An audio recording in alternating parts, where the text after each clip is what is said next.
Zwift Racing League. It's time for Season three's Race 6, and we're headed to beautiful Paris, France, and the iconic Champs-Élysées, the most famous avenue in the world. My name is Dave Toll. It's an honor to be your host here today. However, I'm temporarily sitting in this seat as our man Matt Stevens is on sabbatical at the Giro d'Italia. So we all wish Matt good luck and can't wait for him to be back. However, the good news is we're in good hands. A cornerstone in the ZRL is back with us as usual. This is the legend out of Wales today, Hannah Walker. Hello, Hannah. Dave, absolute pleasure. I'm so thrilled to be back with both of you. Miss Matt, hope he's enjoying Italy, but can't wait for tonight's race. It's going to be a good one. I completely agree. I am so stoked. And I tell you what, we found the perfect guy to bring in today to help, as this is one of the top sprinters of all time coming out of North America, an absolute legend himself. He's in California today, and this is our friend Rasan Bahati. Rasan, welcome to the show.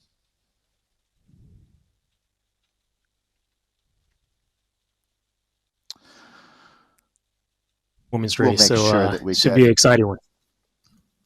Well, thanks, Rasan. All right, so We are sitting here on the front end of race 6, but I tell you, race 5 was amazing. We were back in Richmond, Virginia, the site of the 2015 World Road Championships.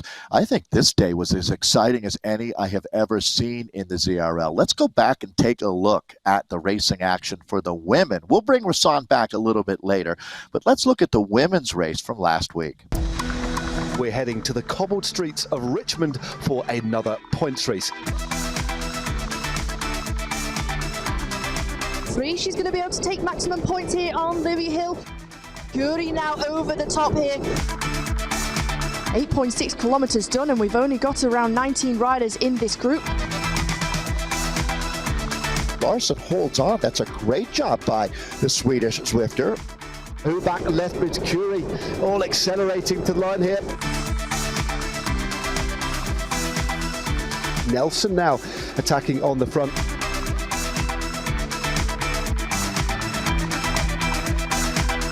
Three separate races going on.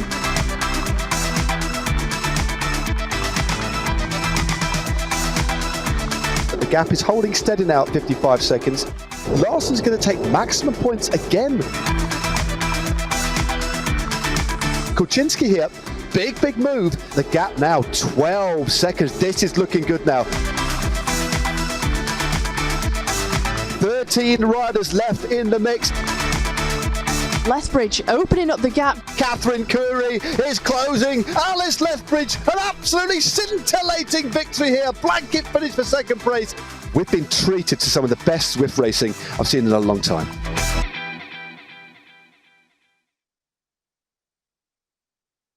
Completely agree with Matt there as we wrap up that look at last week. And as goes Alice Lethbridge, goes Heino, as Heino has had an incredible first 2 seasons in the ZRL, and they are back on top of the table. Let's take a look at how things stand here for the women after 5 races, and it is 72 points, although it is much closer here in season 3, with Team Swedish Zwifters sitting only 1 point back, and they are making a real run at this one. It's been incredibly interesting to watch how things have taken place so far. I Race Like a Girl, same story. They are on an upward trajectory right now, sitting on 68 points in third. This is where it gets really interesting. 64 points apiece for Canyon Esports and Team 2024.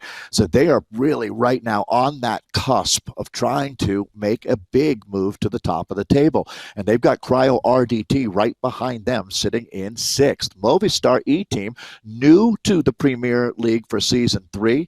That World Tour women's team already making their mark. They're sitting in 7th, tied, however, with Aeonian Race Team, one of our community promotions, who's punching above their weight. There's a great piece on that team on World of Zwift. So take a look at Steris, the Pros Closet, sitting in 9th, and then the all-German team, Beast Mode, presented by Rose. They round out our top 10 right now. Let's dig a little deeper, though, and look at page 2 of our standings. Again, after 5 races, it's Insured, presented by Pedal Power, sitting in 11th. ATP Racing Venom sitting in 12th. And then these are the teams that are in the danger zone. TFC in 13th. Turbo, 14th. Vision E-Racing in 15th. And KRT, the KISS Racing Team, is the 16th place team. But we'll talk with Hannah about this, because some of these teams are in danger of being relegated. As the community promotes teams, we have to make room in the house. So let's bring Hannah back. And Hannah, I tell you what, it's been an interesting season so far. I'm really excited to take a look at how things are going to play out today. Let's talk about the points out there, as there are a lot of bonus points on offer before we get into the finale. What's your take on how things will play out, Hannah? Yeah, there certainly is. There's 6 intermediate sprints with 10 points for the first rider across the line, 9 for second, 8 for third, and then all the way down to the 1 solitary point for the 10th across the line. So 6 opportunities for teams and riders to score there. However, the big points are at the finish line, with the 50 points for the first rider across the line. We've got 40 for second, 35 for third. For 4th place, we've got 30, and then 5th, we've got 27. So it all goes down to the top 30 placings, but it's an opportunity to score big, and we could see the gaps start to open up.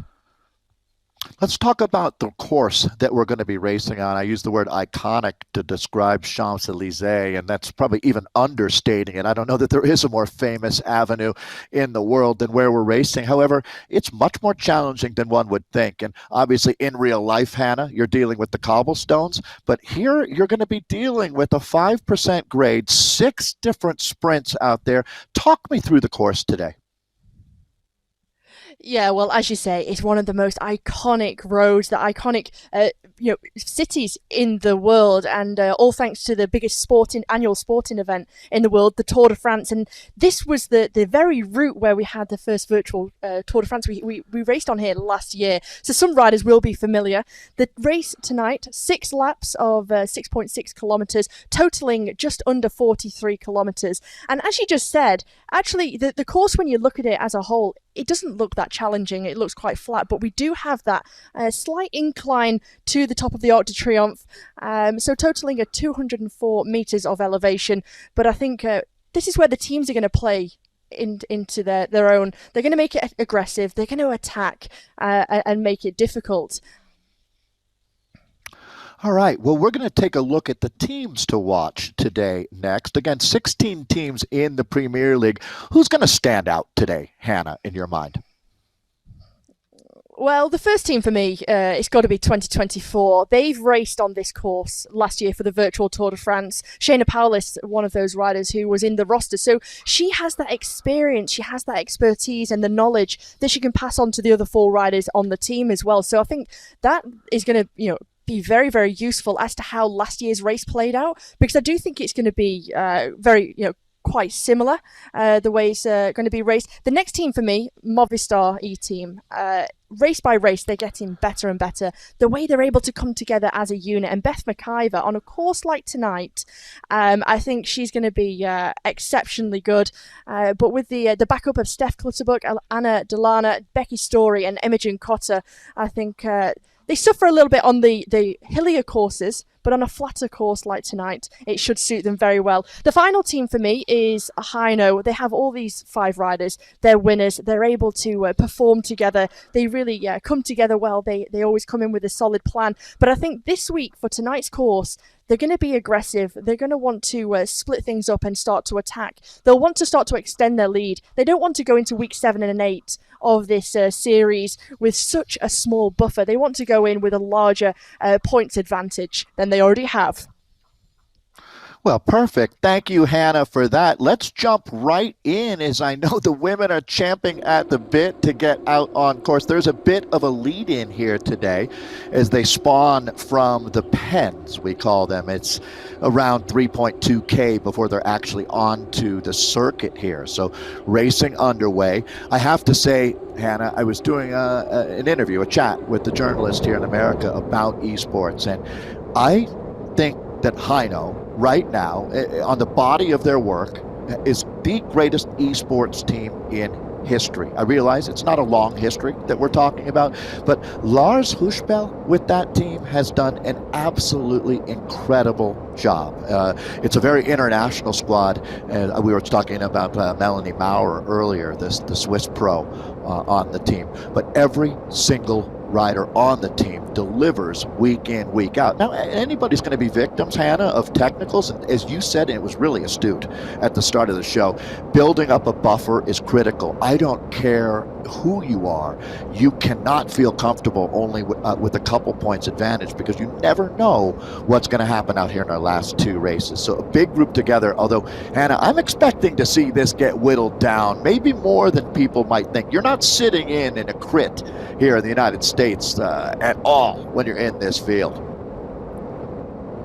No, you're certainly not. And as we can see already from the action, the pace is quite fast, but actually it's going to be the pinch points on this course where, as we spoke about at the top of the show, that slight incline up to the top of the Arc de Triomphe will really actually hurt the legs, and through the intermediate sprint and round the top, if we see any attacks go there, that could really split some riders who are in difficulty and put them out the back. And as we've seen before, some riders, they're able to come back or hang on for a long time, but once we start to see the elastic effect snap, that'll be game over, and that's when we'll start to see the group really whittle down.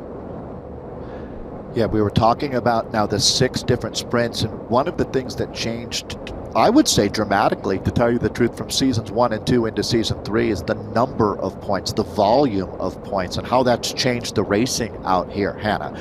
Rather than some of these sprints, we would score 3 deep, sometimes 5 deep, but now 10 deep. Would you, I guess it would really depend on the resources you have, but would you designate some riders on your team to go for bonus sprints and save a rider for the finale, or is it just all hands on deck all day?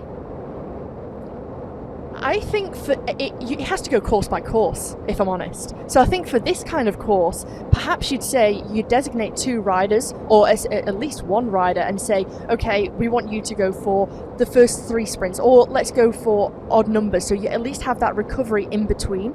But let's try and make sure that we mop up big points. And if anyone else is there and in a good position at that point, well, let's try and take a few of the back end points of 2-3 points that are on offer. So I think teams and the sports directors, they have to go race by race to depend on what tactic they play in picking up the points here, because as we know, sometimes a team, they consistently pick up the odd point here or there, but it's really come from the finish line, because there's so many points on offer there that actually have changed the standings. That's Mallory McCrosty that we're looking at in Washington, D.C., who has, I think she has access to military-grade fan technology there. That is a serious fan. I don't know that it's all that warm in Washington, D.C. right now. All the cherry blossoms are blooming, but Mallory has really come on strong as a racer. Good to see embedded with her right now. Heart rate pretty high at 181 beats per minute. That says a lot, doesn't it, Anna? It certainly does. It just shows how difficult this start has been. It's really been full gas from the start. But just touching on the fans and being able to keep yourself cool regardless of where you are in the world, actually it's so important to keep your core body temperature as cool as possible. You don't want to start to overheat, because that has a detrimental effect on your muscles, your muscle function, how your body's able to cope with dealing with the heat. So it's so important to make sure you've got fans on the front of you and also on your back as well. Yeah, it makes such a big difference. There's no doubt. I remember back going into the mid-2000s when the cooling vests first showed up, and how you keep your core cool. There's different ways to do it, but certainly it's critical in having a solid performance out here. I see Dame Sarah Story jumping in the field here. Always what a career she has had. We were just in with Jen Santoyo, a rider that came out of the community. Boy, has she found the perfect spot there, Hannah, tucked right into the middle of the group. And that's Zwiftcraft, the ability to know how to, we'll talk about that, watt savings out there, and the ability to just keep your powder dry. There's one rider who could care less about keeping powder dry, doesn't worry about it at all. That would be Jackie Godby moving up to the front, one of the most talented esports racers in the world today. As a matter of fact, she just got married. We were mentioning that last week. But Tara Freder now. So Tara just recently, about a year ago, became a mom. She is a phenomenal talent. Actually, it's the Tour of Rwanda just wrapping up. Tara went to Africa for a good year of her life. She and her husband went to Africa and spent in Rwanda working with women cyclists. Well, we're just coming into the first sprint here, Dave, of the day. It's Beth McIver of Movistar E-Team who's gone early. She's just overhauled the rider you were just speaking about, Dave, which is Tara Freder. Beth McIver, look at the gap she has here just in this intermediate sprint. The first one opened up just over a second and a half over Los Adigist. So that was a clear intermediate sprint win there for Beth McIver, picking up those 10 points. And that's really strung things out, Dave. Can you just see how the bunch there is in one long line? Let's take a look at the points from that sprint here. Now, we jokingly on World of Zwift called Beth McIver the hottest thing to come out of Scotland since microwaved haggis. Well, she delivered. Look at this, 10 points on top of the table, with Clutterbuck in for 9, Verhaeren for 8, Bolt for 7. That's nice to see Paige Bolt jumping up. Legend out of Denmark, Louise Hubach there for Heino, picking up 6 points. It's going to be Miller for Cryo with 5, Bjarne with 4, Ladegast for 3. Hansen, who's a rider that we'll be talking about later, Hannah. I have a strong feeling that Cecile Hansen will be, the Swedish rider on Heino, will be in the mix. And then Kirsten Pohl, the German on Canyon, picking up that final point. What does that tell you, Hannah, when you look at that? Well, we'll look at team points. It tells me that Movistar, sorry Dave to cut across you there, it tells me that Movistar want to come into this with a strong start, picking up those 19 points. Start strong, and Steph Clutterbuck and Beth McIver taking first and second there. Incredible. Ionian race team as well, with Los Adegeest picking up some strong points, and we saw Heino with 2 riders in the top 10 as well. Paige Bolt there, good intermediate sprint there from her. Cryo there just below 2024. Well, I have a feeling that Heino is going to be executing a game plan here that will be keeping a couple of riders in reserve and waiting for maybe the last couple of sprints. Beth McIver, who we're in with now, the Scottish rider, is a 2-time winner in the ZRL. I would say that when you look at it, she and Catherine Curie would have to be the 2 biggest individual stars. But it's worth noting, Hannah, as we always are going to have new viewers joining us, that this is a team points race. So riders are obviously going to be looking for points to pick up in the bonus sprints and at the finale. You then combine them with the other riders on your team. And that is where, really, that's where the rubber hits the road out here. One individual star is never going to be enough to be successful in the ZRL. It takes more than 2, to tell you the truth. It really, at a minimum, you're going to need to have 3 riders consistently scoring points out. And having a rider like Beth McIver, that's just checking a major box out there. She always delivers. So taking a look now at some splits that are starting to open up out here. Well, 3 seconds there from Catherine Curie. She's going out early. Yeah, she certainly is. And just seeing the time gap open up as well to the group of Story, 20 seconds to Jewett as well. So consistently, this front group traveling around 47 kilometers per hour here. So it just tells you the speed as we make our way down this back end of the course. And when we saw the flurry of power-ups in that intermediate sprint as well, it's worth just touching that we have 3 power-ups available in the race this evening. We have the lightweight feather, which of course makes you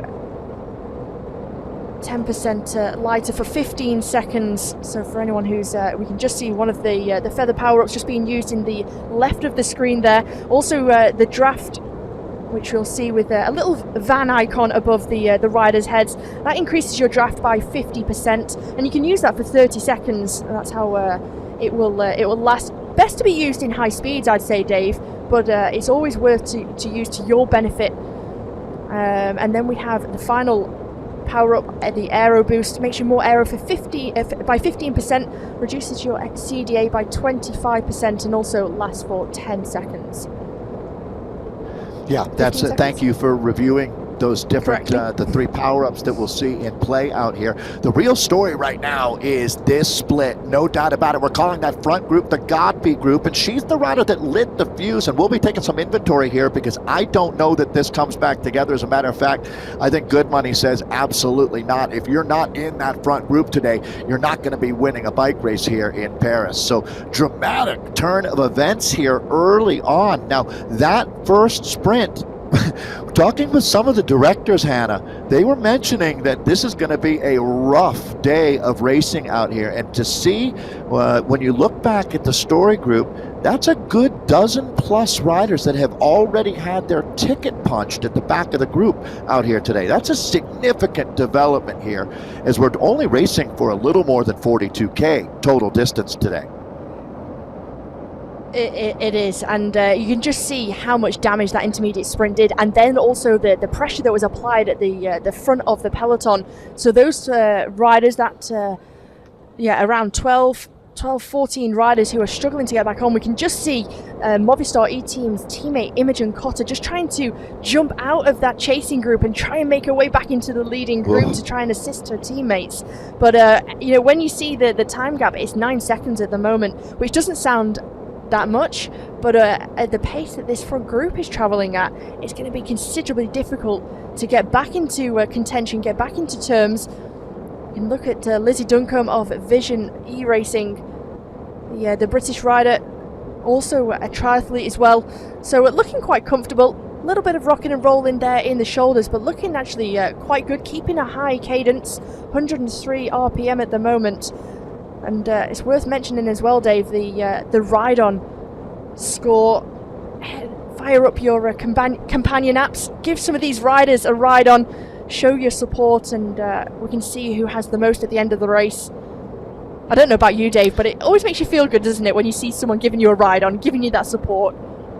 Oh, I live for that when I'm out there riding. It's always, and it makes me think of the person that gives it. And so it's a nice little way to connect yourself to this Zwift community. Nice to see Lizzie Duncombe back, that's for sure. The rider out of London who is, again, an up-and-coming professional triathlete. It's going to be really fun to see how far she goes with things. But I saw she was out on her time trial bike this last weekend and setting some very fast 40K or 25-mile times out there. So she is really backing it up in real life. As you can see, Lizzie tucked right into the middle of the group there. So you do start taking inventory right now. It reads like a who's who up in this group. I see that Courtney Nelson is there for Sarah's The Pros Closet. You know, Hannah, I'm going to, and look at Lizzie Duncombe moving up right on cue here. A wattage cottage today is Lizzie Duncombe. But Hannah, let's talk quickly about the Swedish Zwifters, the team that's sitting 1 point back in the overall team score right now. This team has some real talent and horsepower. As a matter of fact, it's going to turn into an epic battle today in the finale. And Swedish Zwifters will certainly be one of the teams that's pushing Heino. And interestingly enough, one of the riders, Hansen, on that Heino team is Swedish herself. Yeah, I mean, the way that Team Swedish Zwifters have been racing these last couple of weeks, and as you say, 1 point in a race to Heino at the minute, so they're still nipping at the heels of Heino. I think it's fantastic to see, and I think it'll give them that confidence. Here we can see the ride-ons so far. So King is leading with 71 ride-ons at the minute.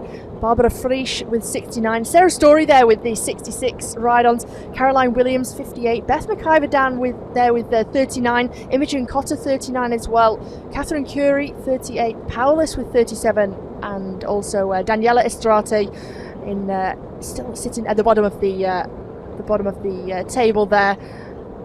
And we can just see the next sprint is starting to open up, Dave. Well, and here's a dangerous rider, the German Hog on the front, but they have launched now, and it's Beth McIver's name, and Verhaeren, who was third in the last sprint.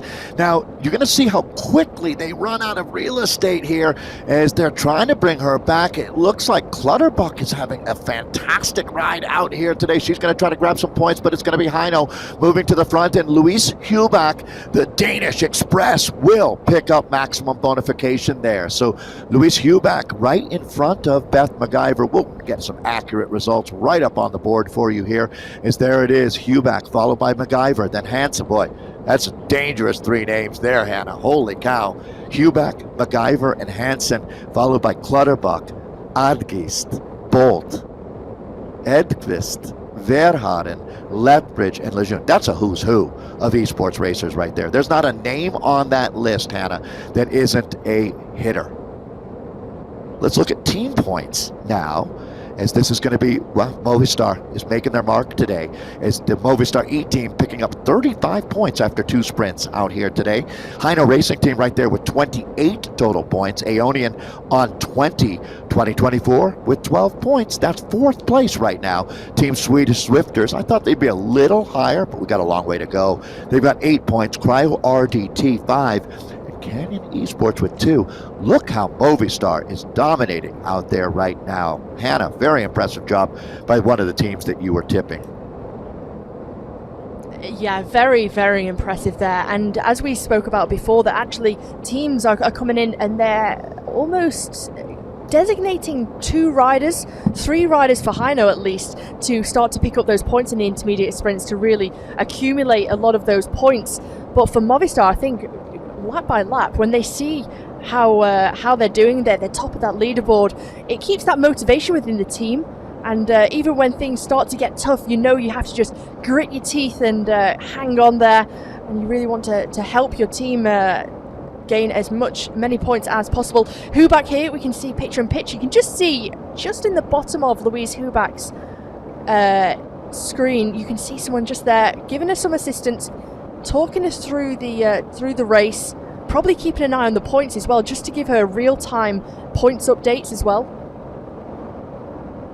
Yeah, that's always helpful. Like any good knight needs a squire. It looks like Louise has got someone there who's, and it takes someone who's knowledgeable as well, knowing sometimes it's better not to talk, right, Hannah? You know, you sort of need to feel where your rider is at right now, give them the information that they need, but they don't need a whole bunch of mumbo jumbo going through their head either. They don't. They just want short, precise information for these riders. And you were talking about before about how important this racing is a team event, and we were talking about the 5 riders, but there's also a 6th rider, and that's the sports director in the virtual team car, giving that information over their communication methods, whether that be Discord or WhatsApp. It's so important that they give out the precise information. As we can see there, the average power data on the right hand side of your screen. So Godby there. I'll let you run through this, Dave. Yeah, well, you know what's really impressive? Take a look at Sarah Story, rider 40 there, 4.2 watts per kilo. So this is like golf right now. The lower the score, the better, because that means you're being more efficient. You're staying in the wheels. You're not putting your nose in the wind. And Jackie Godby also doing a good job. As you can see, some of the riders with the higher numbers have also been contesting the sprints. So there's a lot of variables that you look at there. I mean, that would explain why Stephanie Clutterbuck has such a high number relative to the riders that you see around her, like Miller or Duncombe.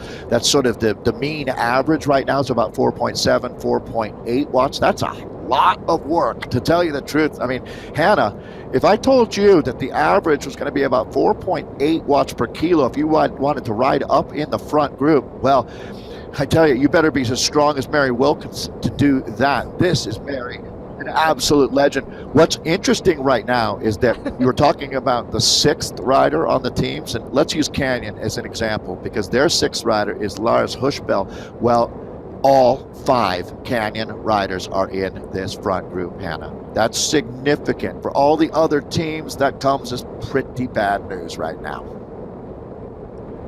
It certainly does. Reese Howell there at the head of affairs as the manager of Canyon Esports, but that's great news for them in Canyon. And I think Reese has so much knowledge on Zwift, in esports, that he can really direct these 5 riders so well. So the likes of Mary Wilkinson, who we can see in our picture, Stephanie Sidlick, Bexy Jew, Kirsten Paul, and Cecile Lejeune, and just guiding them as to where they need to be, at which point on the course as well, when they're able to be sitting at the back of the peloton to make use of the draft effect, when they need to start moving up towards the front for the intermediate sprints, but also just to make sure that you're on the right side of the split. So, as we say, the 6th rider, who virtually obviously will be in the team car, is so important.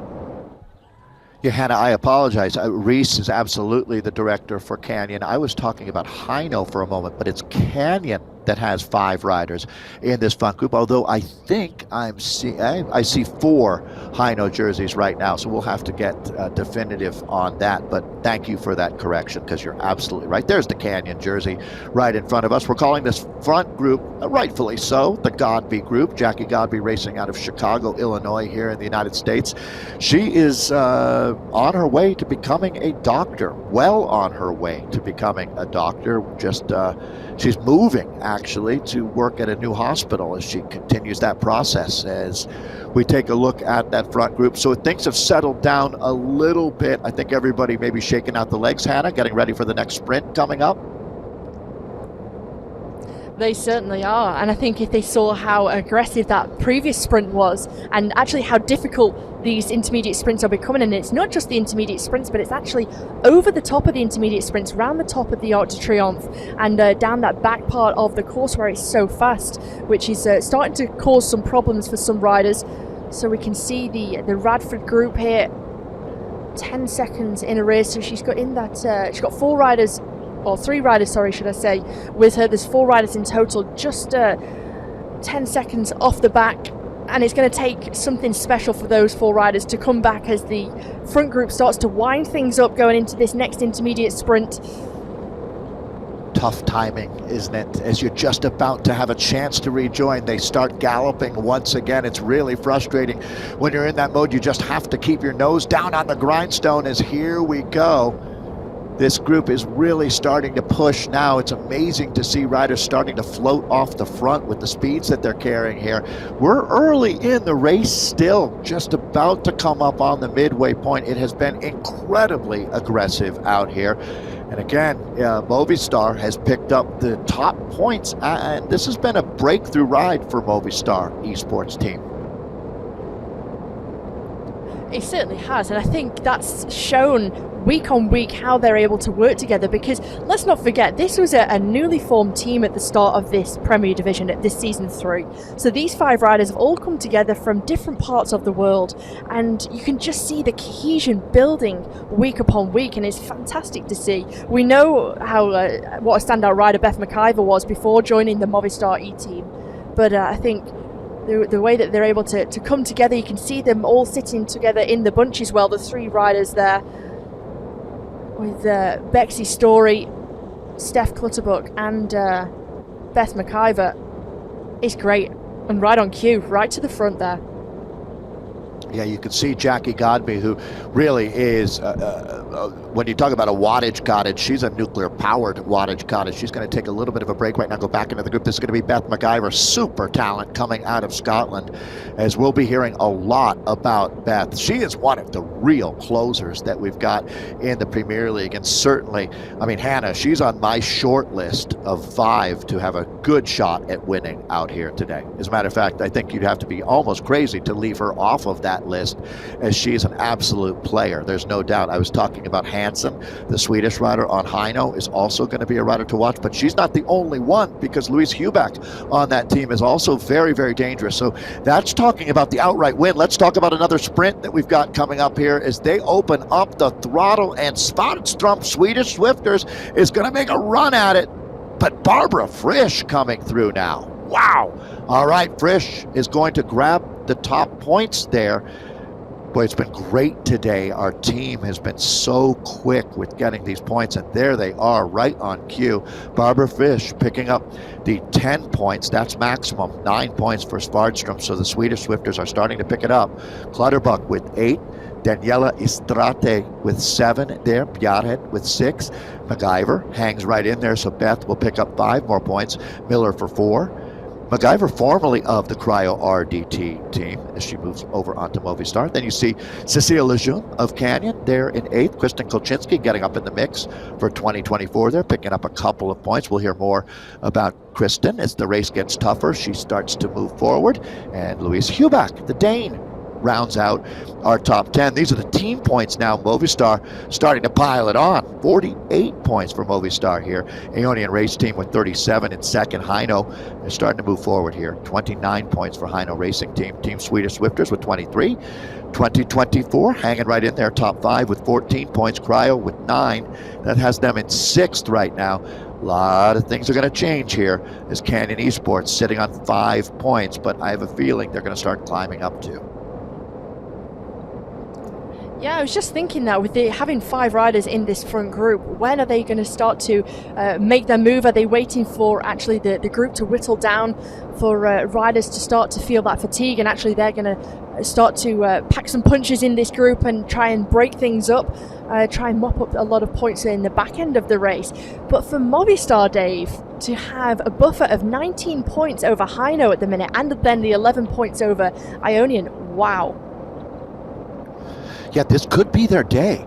And I mean, we're running out of races here. This is the 6th of 8. So if you're going to make a move, now is the time. And Movistar is one of the teams within striking distance. Here's Stephanie Sidlick, a rider who really renowned here in North America for her climbing ability, Hannah. She's one of the, like Catherine Curie, she's one of those climbers that has a lot of resources that you wouldn't expect as far as power goes. Her 15-second power is quite impressive. It goes well over 10 watts per kilo, and I'd say about half of this field, more than half of this field, doesn't hit that kind of number. So it's the riders that go above and beyond that you, like Hansen, that you start looking at. Is if you've got Hansen in that group, it goes to the line, let's say that's 500 meters from the line, she's going to be really hard to beat today.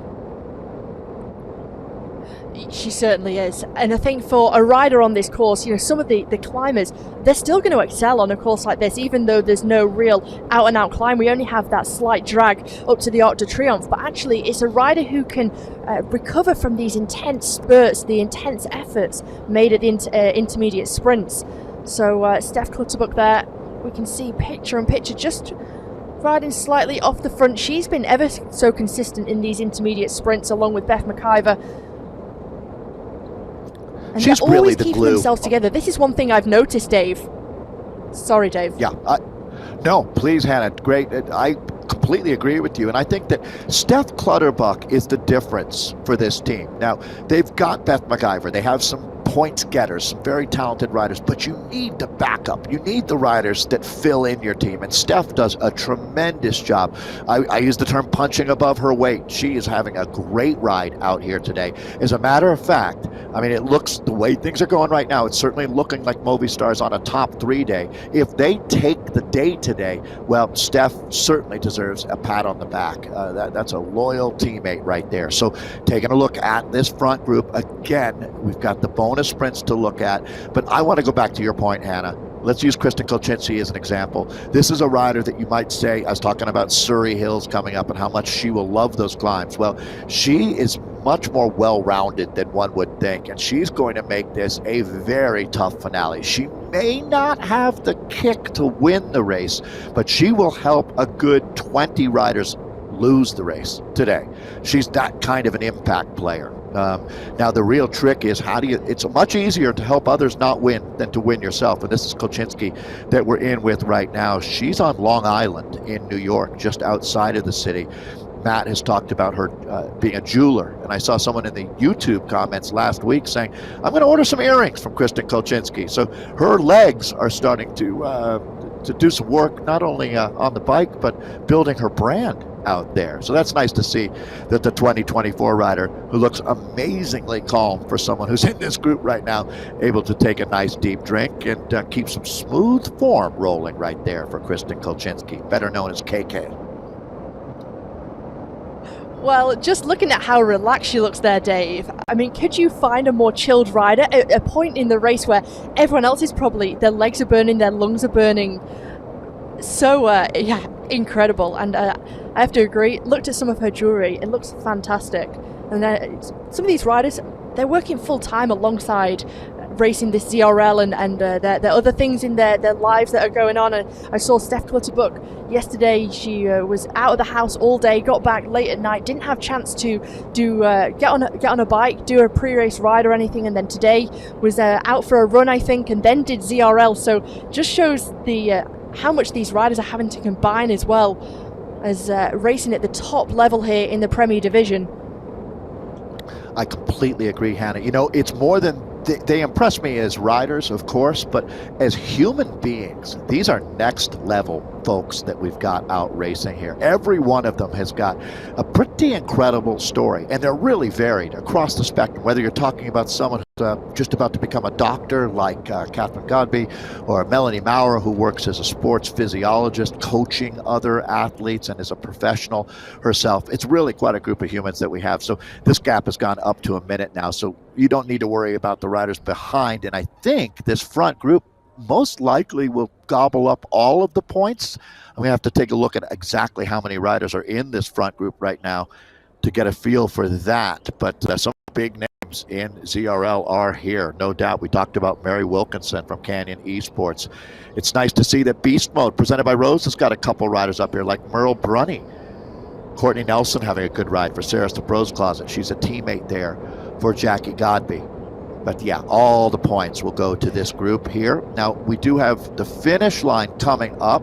This is not the bonus sprint line. That's at a separate part of the course, but Riders get a look as you start down at the Place de la Concorde. That's the bottom of the course, and you climb. It's actually flat, and then about halfway you start climbing up to the Arc de Triomphe, where you loop back down on Champs-Élysées. The professional riders make this look flat, don't they, Hannah? It's anything but that out here today. They certainly do, and when you watch it on television, it looks flat. It doesn't look like there's any climbing apart from when you come out of the little tunnel there. But the riders now onto the iconic cobbled section onto Avenue des Champs-Élysées. And just to touch on what we were speaking about just a moment ago, how inspiring these races really are. Merle Brunner completed a marathon on Sunday as well for Beast Mode Power by Rose, the German rider there. So just shows how incredible they are as human beings. Completely agree. You know, we were mentioning how Maurer had done the same, and I think that when you look at what these riders do when they're not in the ZRL, it blows your mind. And here we go, a little bit of a surge happening at the front right now. There's last week's winner. That was great to see Alice Lethbridge win.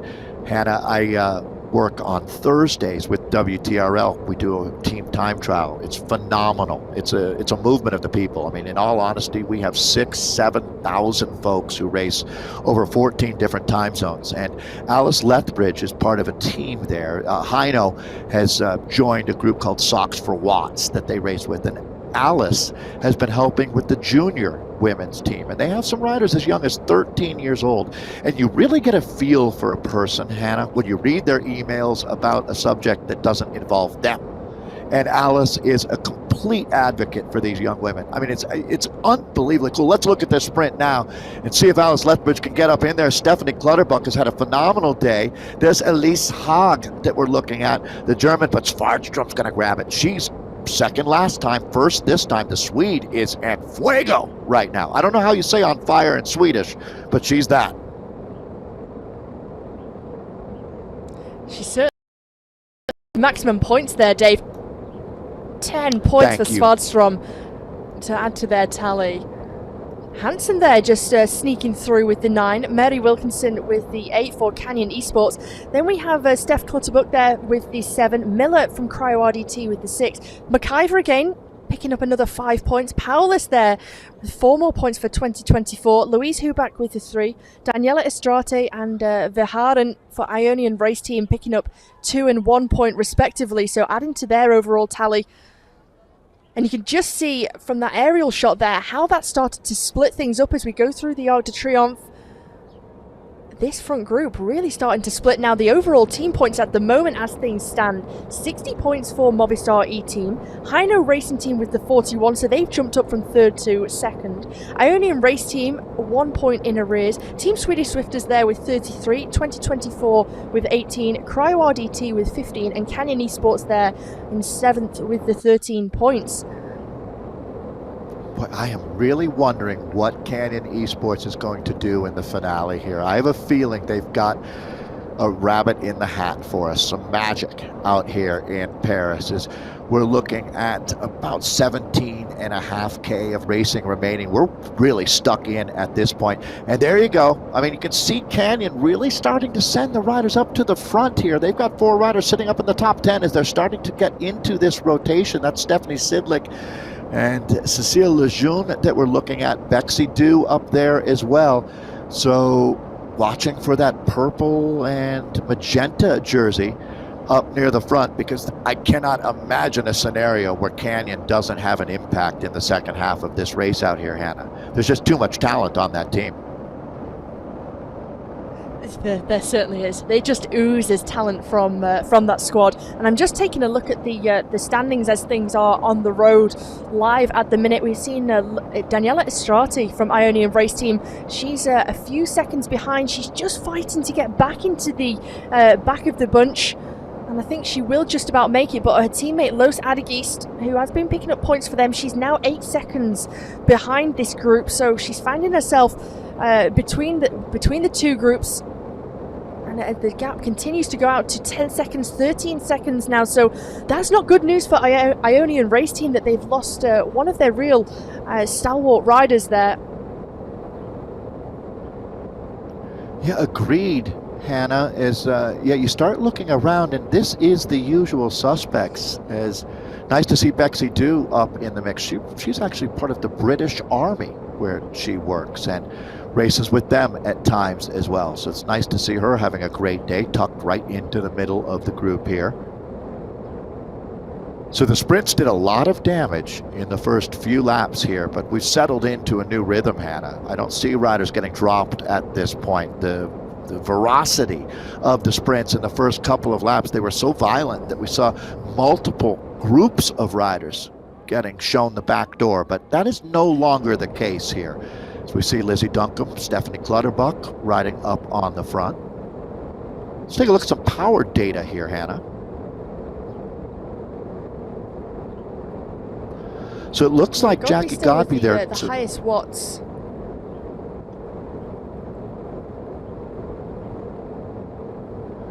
So Jackie Godby there, we see 4.9 watts per kilo as we start to take in that data. And it looks like everybody really close to 5 or above 5 right now. So it's been anything but an easy trip. Nobody's enjoying a ride to a picnic in Paris today. That's for sure. What do you think about Jackie Godby's chances today, Hannah? I think for the win, the first rider across the line, I think her chances are very, very high. The way that she's able to time her sprint and execute her performance in the finale, she really does have it down to a T. When we look at her win at top of Libby Hill there in Richmond from a few weeks ago, I think her chances are very high. She's got exceptional explosive power as well. So for an individual win for Saris and the Pros Closet, I think Godby is a very good shout. Boy, you know, I mean, it's almost like the winning ticket might be catching the Godby Express as it leaves. I mean, I'm going to guess at around 2K to go out here, we're going to see a flurry at the front. And, you know, I mean, to me, today, Beth McIver, Stephanie Clutterbuck, and what Movistar has done, I'm really looking, if they can get up there and score a top 3, looking at all the bonus points that they've picked up, Hannah, they might have done enough to upset the apple cart. It's going to be touch and go, no doubt about it. As a matter of fact, I can now start to feel the chicken skin, the goosebumps coming up, because this is going to be a really exciting finale. Jackie Godby refuses to wait around. We were joking, Jackie Godby doesn't like losing a handshake, let alone a bike race. This woman was born to win. She's really an interesting person. Her Twitter handle is the Triantist, a big-time triathlete, but she's been so dedicated to her studies that she's never really had a chance to, you know, embrace that full-on pro athlete lifestyle. You always wonder what would happen if she did, and this is Jackie Godby. We're going back into her pain cave there in Chicago. What an outstanding athlete Jackie Godby is. She certainly is. I remember from one of last year's races, I think it was the Off the Map Tour, where she was doing exceptionally well in and took some individual wins there as well. Because of the time zone, she was actually racing at something like 4 or 5 a.m. in the morning. So you can imagine what time she'd have to get up and, of course, have some breakfast, fuel, just, of course, wake the body up a little bit and do her warm-up, and then to race at such an early time in the morning. The dedication really is there for Jackie Godby. So Canyon, if they want to play these numbers to their advantage, and I believe they still have 5 riders in this front group, they're going to have to put 3 of them, Hannah, into the top 10. And when you were talking about the points at the start of the show, 50 for the winner, 40 for second. Now, let's remember that already Movistar, if my memory serves me right, is sitting on about 70 points. So that's, 70 points is more points than most teams will be able to take from the tally that they get at the finish line out here. Remembering 50 for the win, 40 for second, 35 for third. But then it starts to become dribs and drabs at that point. The difference between 19th and 20th and 21st is only 1 point. So there's not a lot of points to pick up between 30th and 15th place. There certainly isn't, but as we've seen in previous weeks, there might not be big points gaps between each of the placings, but it all comes down to those riders who might be in 18th place or even 29th place, they could still make a difference to those results with that solitary point that could make the difference in the standings for the teams on the night. So, of course, lots of teams and the riders, they want to try and pick up big points and score high in the finale, but it's so important that if you're not actually contesting the individual win, that actually you still try to pick up points in the finale. Try and beat your rivals. Yeah, I think the best way to put it, Hannah, is I haven't seen a team execute a strategy that was save everything for the finish and then win. You have to participate in these bonus sprints the way that it's set up now. If you're not going to participate and pick up some points along the way, it's just too much ground to make up in the finale out here. Well, we'll see if Canyon can prove Certainly that wrong out here. So Steph Clutterbuck has been in the top 10 every time that we've scored a sprint. She is Ms. Consistency out here today. How's she doing on ride-ons? I think I see 44. So, and here we go. It's going to be Bjarhed off the front. The Swedish rider is. This is a big effort. We're looking at the watts coming here as that goes red all across the table here. Jackie Godby's going to light her fuse, but it's going to be Bjarhed on the front, and they might split this group here. Hannah, careful now. Well, this is where riders really need to be attentive as to what's happening at the head of affairs in this group. Bjarhed, she did take the 10 points there. Huback scooping up the 9. Beth McIver there with the 8. Godby there with the 7. Clutterbuck, who we saw picture in picture with the 6. Cecilia Hansen from Heino with the 5. Paige Bolt again from 2024 with the 4 points. Becky Story of Movistar E-Team with the 3. Catherine Curie there. That's one of the first opportunities, or the first times we've seen her tonight with the 2 points. And Verhaeren of Ionian Race Team picking up the 1 point. So Ionian not scoring high in that intermediate sprint like they have done in the previous ones. There's only one more intermediate sprint after in this race. So we look at the team points now. Movistar E-Team with 77. Thank you, Hannah. 55 points for Heino Racing there. So this hasn't really changed that much as far as the relation the teams have with each other here, as Movistar is clearly having a golden day in Paris. Heino, though, is doing what they need to do, and this is going to come right down to the finale, Team Swedish Swifters as well. So some of the teams that we were looking at the top of the show have certainly stepped up and delivered. Aonian is coming on strong now, 41 points. So they're actually moving up the table. 2024 has really stayed consistent right there all day, sitting in the top 5 with 22 points right now. Cryo, Canyon, Saris, and I Race Like a Girl with just a couple of points there. This is going to be dangerous here for I Race Like a Girl. If you're Movistar, Hannah, you're looking at moving up the overall season results now. This is a very good day for them. Just looking at the dominance of the intermediate points here from Movistar E-Team, I think this is the first time that we've seen such a huge margin over second place ahead of Heino. To be 22 points ahead with one intermediate sprint to go and then the big points on the finish line. This has got to give them confidence, I think, into the final 10 kilometres. We've got 6 miles in whichever currency you want to take in metrics, in distance. 10 kilometres, 6.4 miles. So, Hannah, when I look at this, I have to think that Heino would be there or thereabouts to where they want to be. Yeah, they'd probably like to be on top of the table today, but being 20 points back, knowing what the finish looks like, you made a great point earlier, Hannah, when you were talking about a point or two along the way. Picking up a 9th place in one of these bonus sprints might be the difference at the end of the day. I think you hit the nail on the head, to tell you the truth. I think it's going to be that close that we're going to be looking back and counting back. And as we find that last point out there, that might be what puts Movistar or Heino, or, well, let's see. I mean, those are the two teams that are really standing out today. The other one that, you wonder, what can Aonian do at this point? They certainly have been strong today, one of their best rides to date.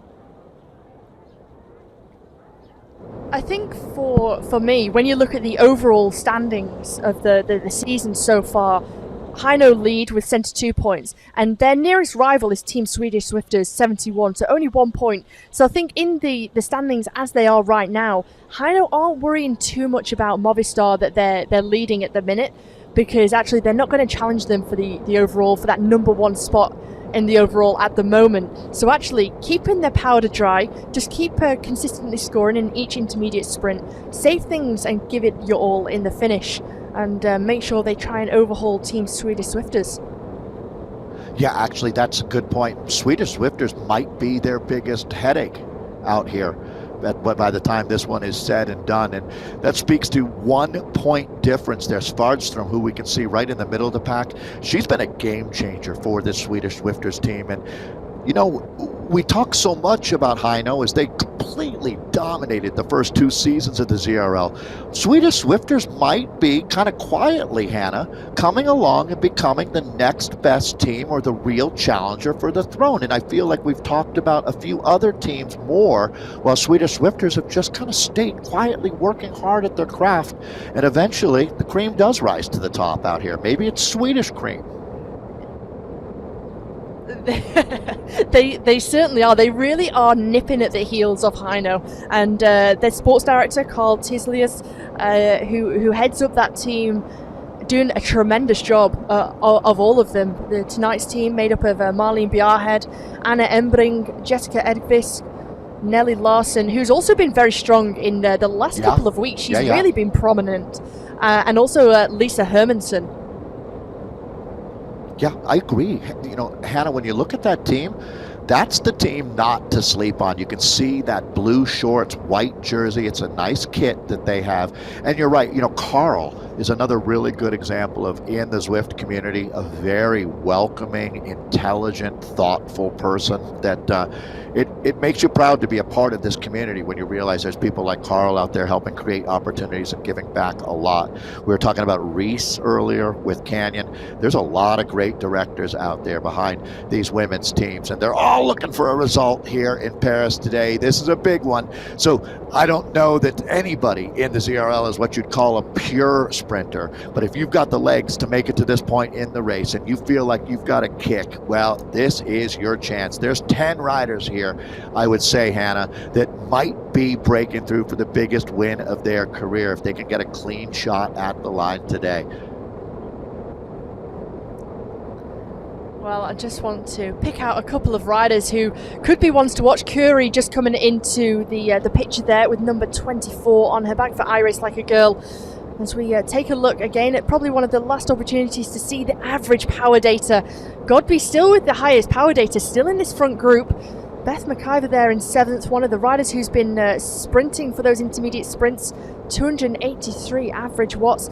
Steph Clutterbuck, her teammate, with 336, so you can just see the difference in these riders, even though actually some of them are making the same and consistent efforts as well. Yeah, I mean, it's interesting. Jackie Godby puts up such huge numbers. I mean, she really is a powerhouse when you look at it. And I mean, it's not like she's not carrying that large of a frame either. So it's going to be interesting. This should be a very good finish for her. It won't be your traditional sprint, and sprinting in esports is different than what you'll see in real life. There's no lead out train, Hannah. It's really more surfing, I would say. You know, trying to stay in good position, wait for it to launch, and then trying to ride through that small group to find the front at just the right time. But Hannah, how many times have we seen riders open up a 20-meter gap and have them give it all back in the last 50 meters as they get swarmed at the line? We've seen it time and time again, haven't we? And riders, when they feel like they want to go, they feel like they have that extra edge. They feel like they can win the race, but actually it turns out they go too early. They get overhauled at the last moment. As we go into the final intermediate sprint, it is Becky Story of Movistar E-Team, the rider from the Isle of Man, opening things up for the first instance. Caroline Williams there, hot on her heels from Heino, and just look at the jerseys from Heino, swamping the front there in the red jersey with the H as we near closer, Dave. Well, and Heino looks like they're going to try to bring this one closer, no doubt about it, Hannah, as they hit this final sprint here. Will Heino get 4 up into the top 10? You can feel the gradient increasing. This is the, 3% that we were talking about as they're on their way to the line. But boy, it is all red all over the front now. So it looks like Tara Freder is moving forward. So Tara, with Saris the Pros Closet, let's see what we've got. I think the legs are starting to get a little bit heavier out here, Hannah.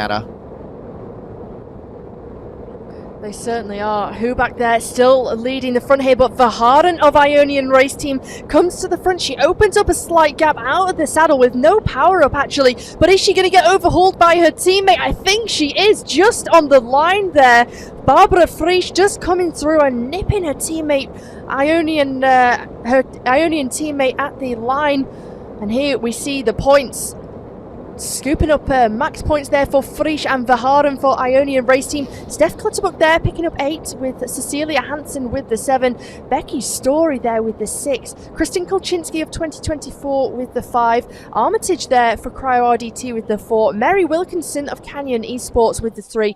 Brunner from Beast Mode Power by Rose with the 2. And Lethbridge with the solitary point. So let's, I'll be interested to see how that leaves the standings as we see this beautiful aerial shot as we go around the Arc de Triomphe there, Dave. Yeah, this is a great job by our production crew. Fantastic work. Hannah, Heino did not get any closer to Movistar there. I thought that they were going to take a big chunk back, but they did not. Movistar, well, this is a huge day for the Movistar team, the women in blue.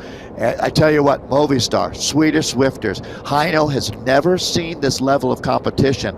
Again, as I called them, the greatest team in esports history. Well, you are always going to judge your championships by the quality of competition.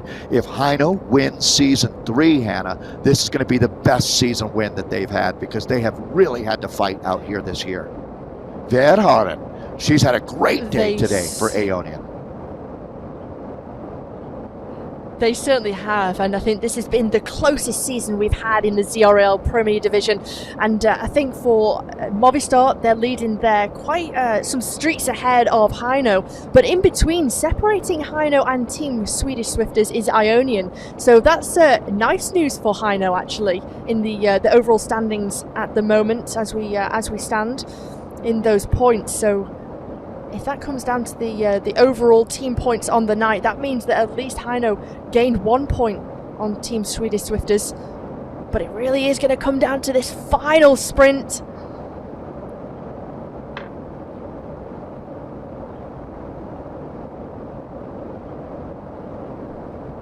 Verhaeren there had some real effort to make because she got gapped after that sprint, Hannah. Yeah, that was a very interesting moment. You could see she was a little bit frustrated as she really had to fight. Her heart rate has gone up to 190 beats per minute there. She's safely back in the group. She's got the heart of a lion. That was quite a moment there. It certainly was, and this has been one of the points on the course that, of course, the damage is done in the intermediate sprint, but it's this back section where riders, they ease ever so slightly, but the pace and the injection of pace at the front continues, and they find themselves just slightly off the back and then have to make another effort to get back into contention. So not great for Verhaeren there of Ionian. It'd be interesting to see how she can recover from that.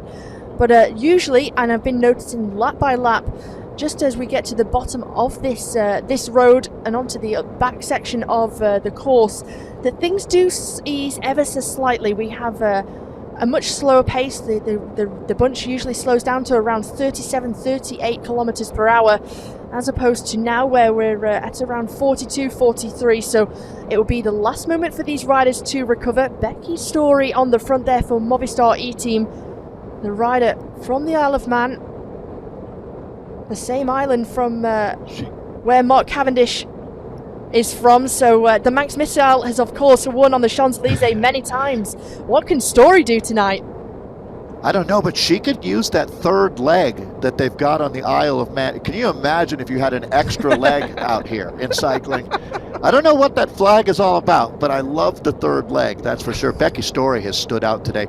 You know, if you look at it, wouldn't you say Stephanie Clutterbuck and Becky Story have been the two riders that I would say have really risen to the occasion here on Champs-Élysées? It's been very impressive from those two. Mallory McRusty as well. Outstanding job by Mallory. We were in camera with her earlier. This is the rider from Isle of Man, Becky Story.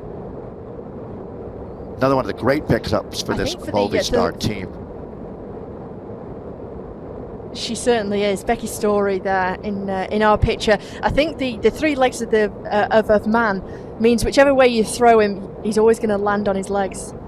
If I'm correct. Correct me on the YouTube stream or Facebook if anyone knows. If that's not the case, they should change it to that, because that's awesome. Like a cat always lands on its feet, and a man from or woman from the Isle of Man always lands on their feet, I would think. There's Becky Story living up to it today. How about Duncombe? This is nice to see. A rider who's done so much work.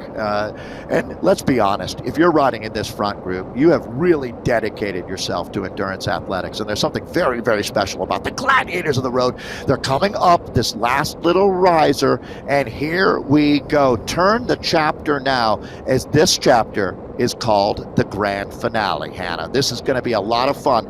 This is the question.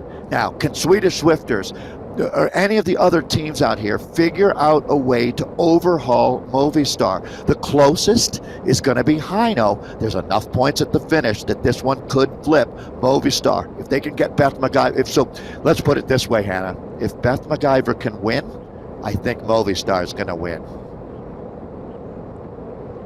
Yeah, I think so. And we've just gone through the iconic Flamme Rouge. Less than 1,000 meters to go now, and it's still Becky Story on the front for Movistar E-Team. And you can see the orange numbers just light up there from her power data. She's opened up an ever so slight gap, and this is going to leave Lethbridge of Team Heino to try and close things down. So what a tactic here from Movistar E-Team as they go around this little jink in the road, as they'll turn right onto the Champs-Élysées, onto those iconic cobbles.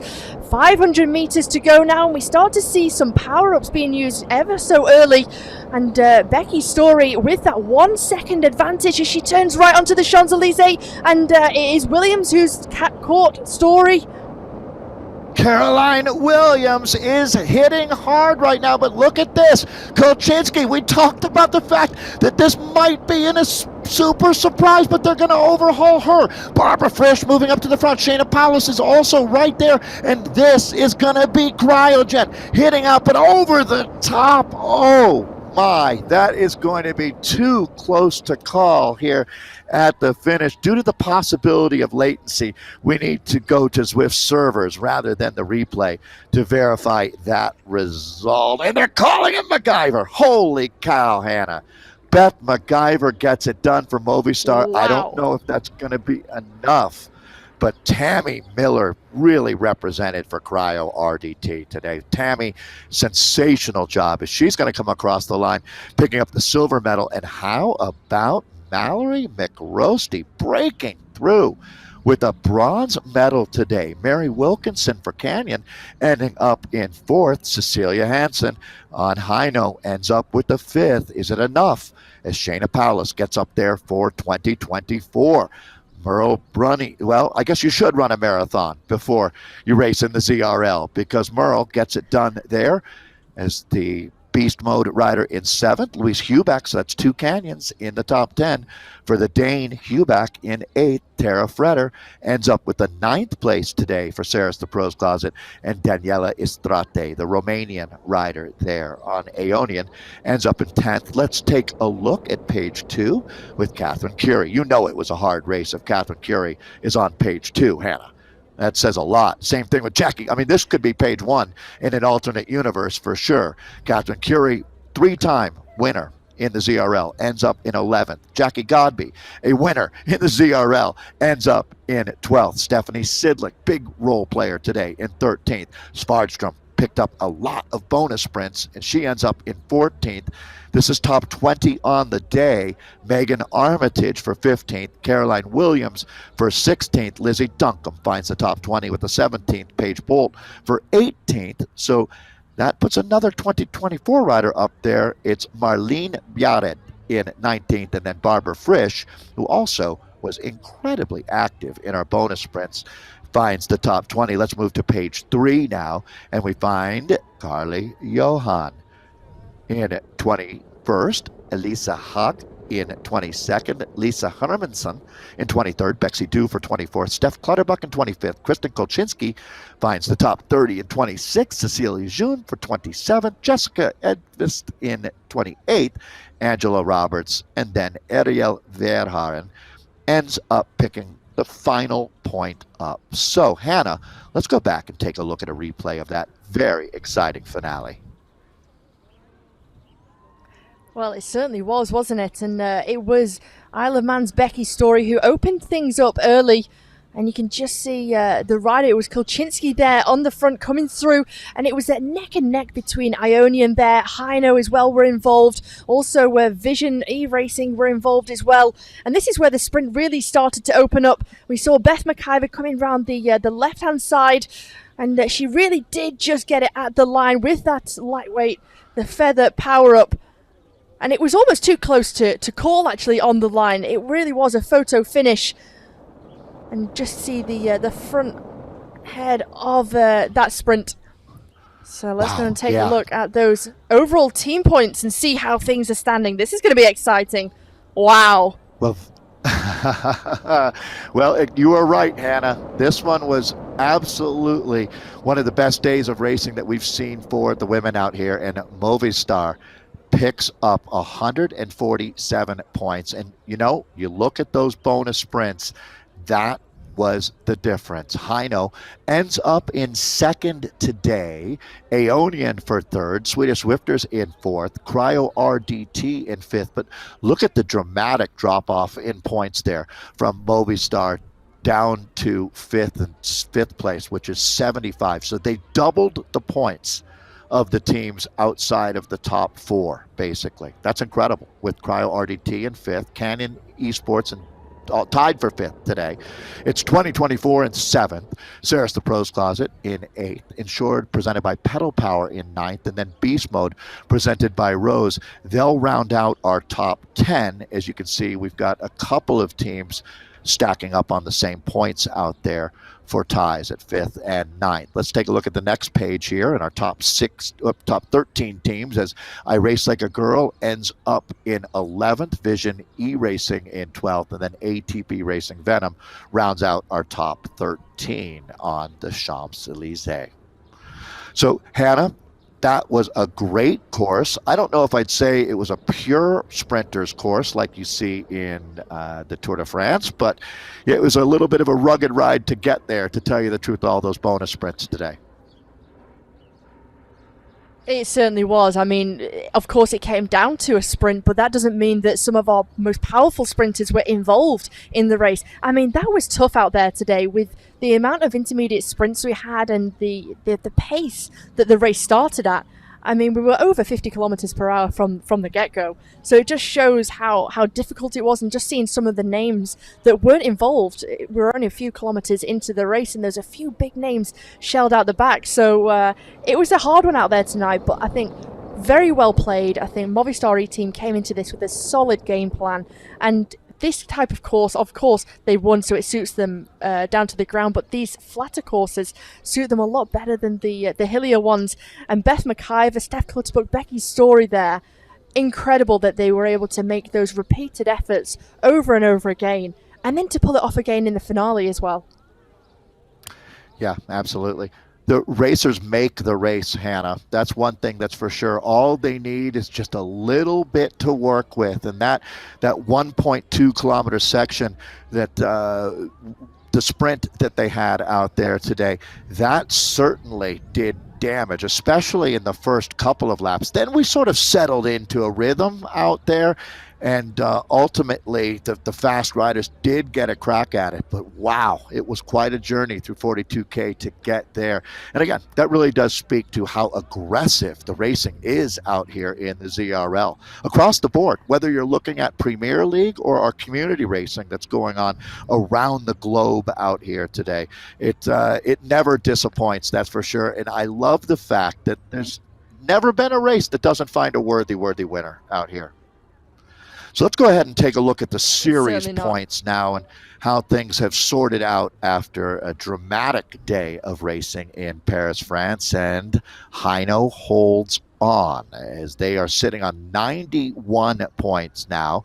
So they've got a 3-point advantage, moving a little further away from Team Swedish Zwifters here, although this is far from done and dusted with 2 races coming up. Next week's team time trial on Mag 8 and then Surrey Hills for week 8. Canyon Esports is going to be in third and alone in third now as they're sitting on 79 total points, 78 for 2024. So they moved up a little bit today as, unfortunately for I Race Like a Girl, they didn't have the race that they came to Paris for and will slide down just a little bit though to 5th place right now on our series points for the women. In 6th is Movistar. So you can see even that win today doesn't move them up the table as much as you would think, as they're in 6th. Aeonian Race Team for 7th, Cryo RDT in 8th, Saris the Pros Closet in 9th, and Beast Mode, presented by Rose, remains in our top 10. After 6 of 8 weeks of racing, let's take a look at page 2, and it is Insured, presented by Pedal Power. They're in 11th, ATP Racing Venom for 12th, TFC in 13th, Turbo holding on with the 14th right now, Vision E Racing in 15th, and then KRT, KISS Racing Team, rounds out our top 16. All right, so Hannah, we're going to say thanks a lot. I know we'll see you a little bit later after the men's race, but now it's time to bring back Rasan Bahati. Rasan, I know you watched the women's race with us. What was your take? What's Rasan's replay for today? Well, I have to say, the race started off extremely fast, right? But then I've only been watching these races for about 3 weeks, and it really told me something about Beth McIver. Started off really fast, and it slowed up just enough for her to – she was really paying attention, and she caught them off guard in the first sprint. I think – everyone kind of settled in and said, all right, look, everyone's still here. We don't have to go as fast. And she said, you know what? I'm going to go even faster. Caught the group off guard for the first sprint. And that really taught me something about her. She's really fully engaged in what's going on in the race. And when you stay aware like that, those are the type of moves that you make, and she was successful at that. So really good sprint. I actually thought that maybe a gap would open up and she would take a few riders with her, but just an incredible way to start the race. And honestly, she set the tone. So, and then to make it even more exciting, the finale, these long sprints sometimes, you know, they're not for pure sprinters, as you guys talked about. Sometimes these big diesel powerhouse sprinters have a better time in these long, like, you know, 800 meter, 500 meter sprints. So you saw it, the draft, she just waited and waited and waited, let the peloton take her through the last 200, 150 meters, and then boom, opened up that sprint to take the victory, which I thought was very impressive, and she showed a lot of patience. Completely agree. Opportunistic and patient. Interesting how those two words come into play. So, Rasan, let's go back and take a look at the cobbled climbs of Richmond for last week's men's race. This was a Donnybrook.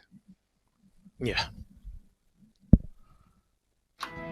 Week 5, the cobbled streets of Richmond.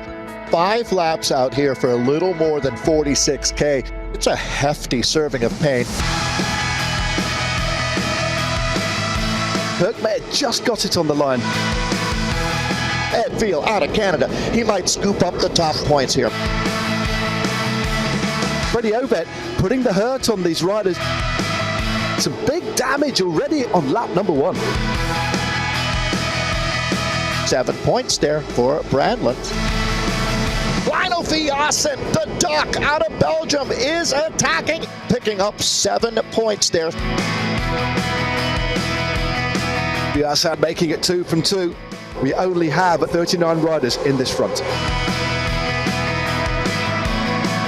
Power, who took the win, the Belgian from Segerbroek.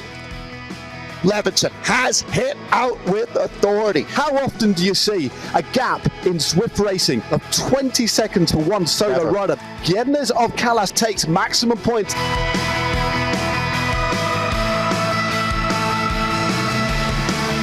Power goes. Brandlin not too far behind. The closing is over. It's going to be a photo finish on the line. Chell Power taking the win and the 50 points that goes with it. What a superb race that was. Well, I think everyone is going to be happy that I've ordered Rosetta Stone for Norwegian. So hopefully we'll get even better. Let's take a look at how things have stacked up so far. These are our season points after 5 of 8 races, and you can see how close it is at the top of the table. This is going to be good, as Canyon Esports with 73 points and PO Auto Ceramic Speed just 1 point back. So virtually deadlocked right now. Bit of a gap there to BZR Sport Solid with 60 points. Callas Esport Racing Team with 59. So that's also very close there. Finesse Esports in 5th.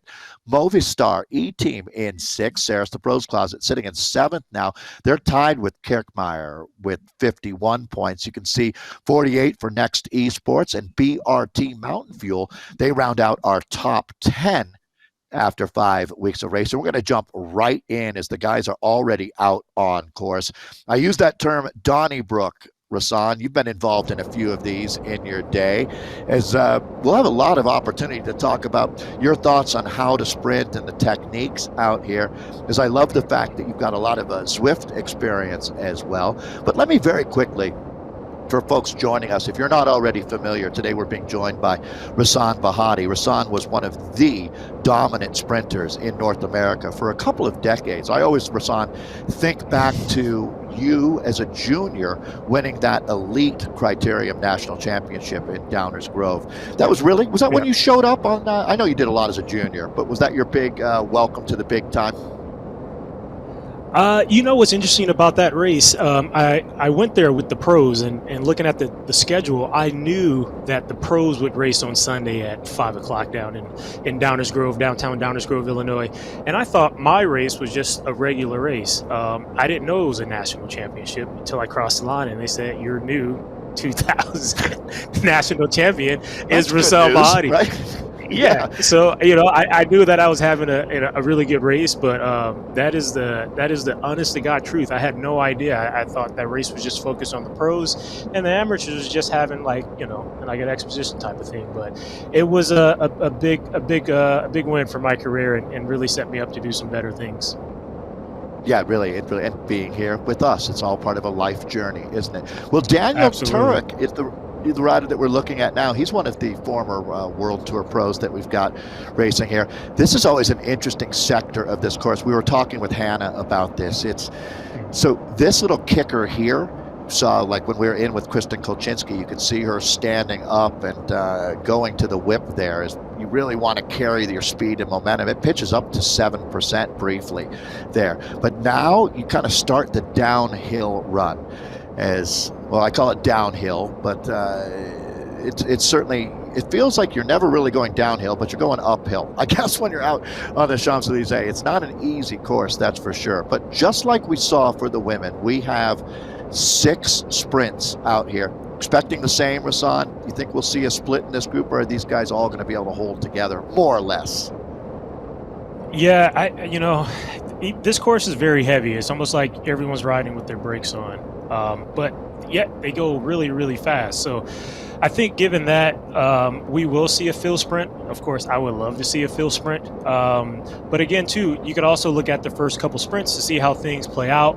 And that should give you a tell of the tape for the end of the race. But again, the course is so heavy, I think we will see a nice mass sprint at the end. You raced for some teams, Rasan, in real life that had the luxury of multiple talented leaders on the team.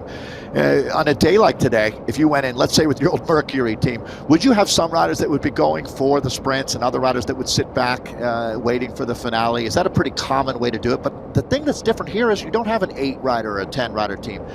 much smaller group of riders to work with. So I was saying with Hannah, it's pretty much every man for himself throughout the whole race, isn't it? Yeah, even with a small team, I think if your team's pretty stacked, and of course we have some of the the teams that are doing well with Canyon and PO Auto Ceramic and Kirkmeyer, they are going to be out there, I think, doing a great job, perhaps going for the sprints. But if I was the DS, I would definitely hold back and go for the big win. I mean, to win on these streets in real life or in the virtual world is a fantastic thing. And I hear you. I mean, it's an interesting conundrum that you face because this is based on team points. So that outright win gets you 50 points. Let's take a look. Oh, we've got an attack already. Jaden Yeager here. It seems like we talk about Jaden just about every week. When you talk about raw watts, it doesn't get much better than this. And he's already attacking with old school fury. I was talking about him representing the United States at the World Esports Championships, but we're coming up to the sprint. This is a points grab, no doubt about it. Jaden's going to try to snatch 10 points away, but it looks like they're going to be coming for him as De Kock here, Van Ruth, Simmons. Michael Knudsen is back. It's been 2 weeks that we haven't had Michael with us, and he's looking to regulate things out here. Oh, that might be the game changer for PO Auto. Look at the Danish flag there. That's going to be Knudsen. Here comes Lionel that's going to be Jim Van Ruth that we're looking at this first sprint. Lionel Viassen to the front, the Duck out of Belgium. Well, this is going to be a great day of racing. These are the usual suspects. There's last week's winner, Gel Power, moving up the... Wow. All right. Well, there's your arch. And it's going to be Tom Thrall, Gel Power coming across the line. Insured, presented by Pedal Power, in full effect. Tom Thrall has got a big win coming in the ZRL. And that is a nice start there. So Thrall will pick up 10 points. Power for 9. Darus, who was third place last week. These are some of the very familiar names that we saw from Richmond. So Matthias Darus for 8 points. It's going to be Ryan Larson there for 7. Ingo Reichardt for 6. You can see Lionel Viassen right behind him. Let's take a look at the team points now as Insured, presented by Pedal Power, gets 14. It's a nice way to start the day. Finesse feeling really good about things as well. They'll get 9 points here. We're going to talk about teams to watch coming into the race, and it's really the usual suspects, to tell you the truth. Canyon is a team that, with the talent that they have, they don't have a weak link on that squad. And when you see an active Lionel Viassen here in lap number 1, it just tells me they are loaded for bear out here today. PO Auto, obviously, I was mentioning Michael Knudsen, who has held the virtual Everesting record, a former police officer, and one of the real great characters in the ZCL. We're in with Thomas Thrall now. Thomas had an unbelievably inspiring breakaway that almost collected a win for him a few weeks ago in the ZRL. Rasan, did you ever try the breakaway, or were you always going to wait for the sprint? I did watch Thomas Thrall almost make it to the to the flag. I think he was close. It was the Kiwi that came across. Who was that who beat him right to the line? And yeah, that was a nail biter, and that was my first week actually watching the race live and sitting on with you guys for the commentating. So that was a nice introduction for myself. But yeah, back in my day, man, I had, I love when people tell me that I couldn't do something, and most of the time when they did that, I would do it. So going back to the year that I actually won U.S. Elite Nationals, the junior road race was in Bethlehem, Pennsylvania, which is a very hilly, punchy area, and no one gave me a chance. And I ended up winning the 17-18 World Selection National Championships solo. So left all those big guys like the likes of Danny Pate, Mike Creed, Brad Huff, all those guys, and so that was a big moment in my life, winning a road race solo. Yeah, it's interesting how for some athletes, motivation comes from the most interesting of places. And I found with you, Rasan, that the last thing that you should do as a competitor is put you in a box or tell you what you can't do, because then you've got a cornered tiger. At that point, that never works out well for the cornerer of the tiger. Let me write that one down. Tiger. I got to use that. I don't know if you're anybody full has of these ever... one-liners, man. Yeah, I don't know that cornering a tiger is ever going to be a good idea. So this is another one of the Belgian riders that is so strong in the ZRL. I was talking to Rassan about Lionel Viassen, and I think it's fair to say that if you want to talk about body of work, which is a great, when you look at your career, right, it's body of work. And for Lionel Viassen, he was second in our Zwift Academy as Jay Vine, who ended up winning. I knew I recognized the name. Yeah, that was a lot of fun. So for those, Rassan works with Zwift full time and has for multiple years now, and so you've seen a lot of interesting things happen. But I think one of the most interesting is your friend Kate, and Kate runs the talent identification program for the Canyon SRAM team, and I'm sure you've watched that and thought it's quite impressive what she's done. Yeah, one thing with Zwift Academy, you know, when you get down to the 3 finalists on the men and women's side, honestly, all 3 of them are deserving of that spot, and unfortunately only one can go from each side. So you just hope that we continue to create a platform for more and more people to get on the, you know, on Zwift and be able to live out some of their dreams virtually or in the real world, wherever they may have it. But yeah, it's always so tight when you have those 3 finalists and have to pick one. I know those directors are just torn apart to have to pick just one. But so far, you know, it's worked out. Starting with Leah Thorvesen, I think that was a good example of what, you know, the world of Zwift can offer to someone who's just a regular person working a job or going to school and be able to compete on Zwift at a high level. It's pretty sweet. I completely agree.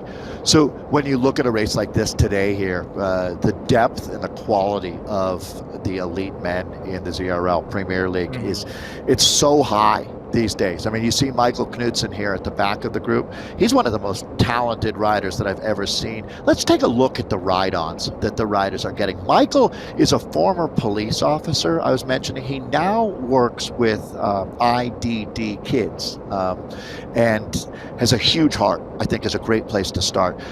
Stefan Kirkmeyer is no longer, Rassan, a human being. That's a brand, to tell you the truth. I mean, this guy is unbelievable.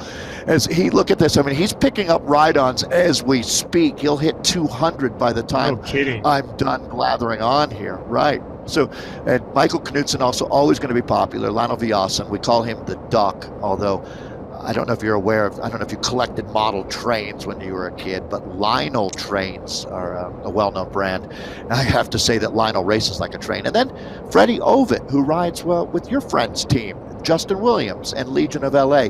He has been a game changer out here. Very popular Australian rider. Did you know, Rassan, that his dad won an Olympic gold medal?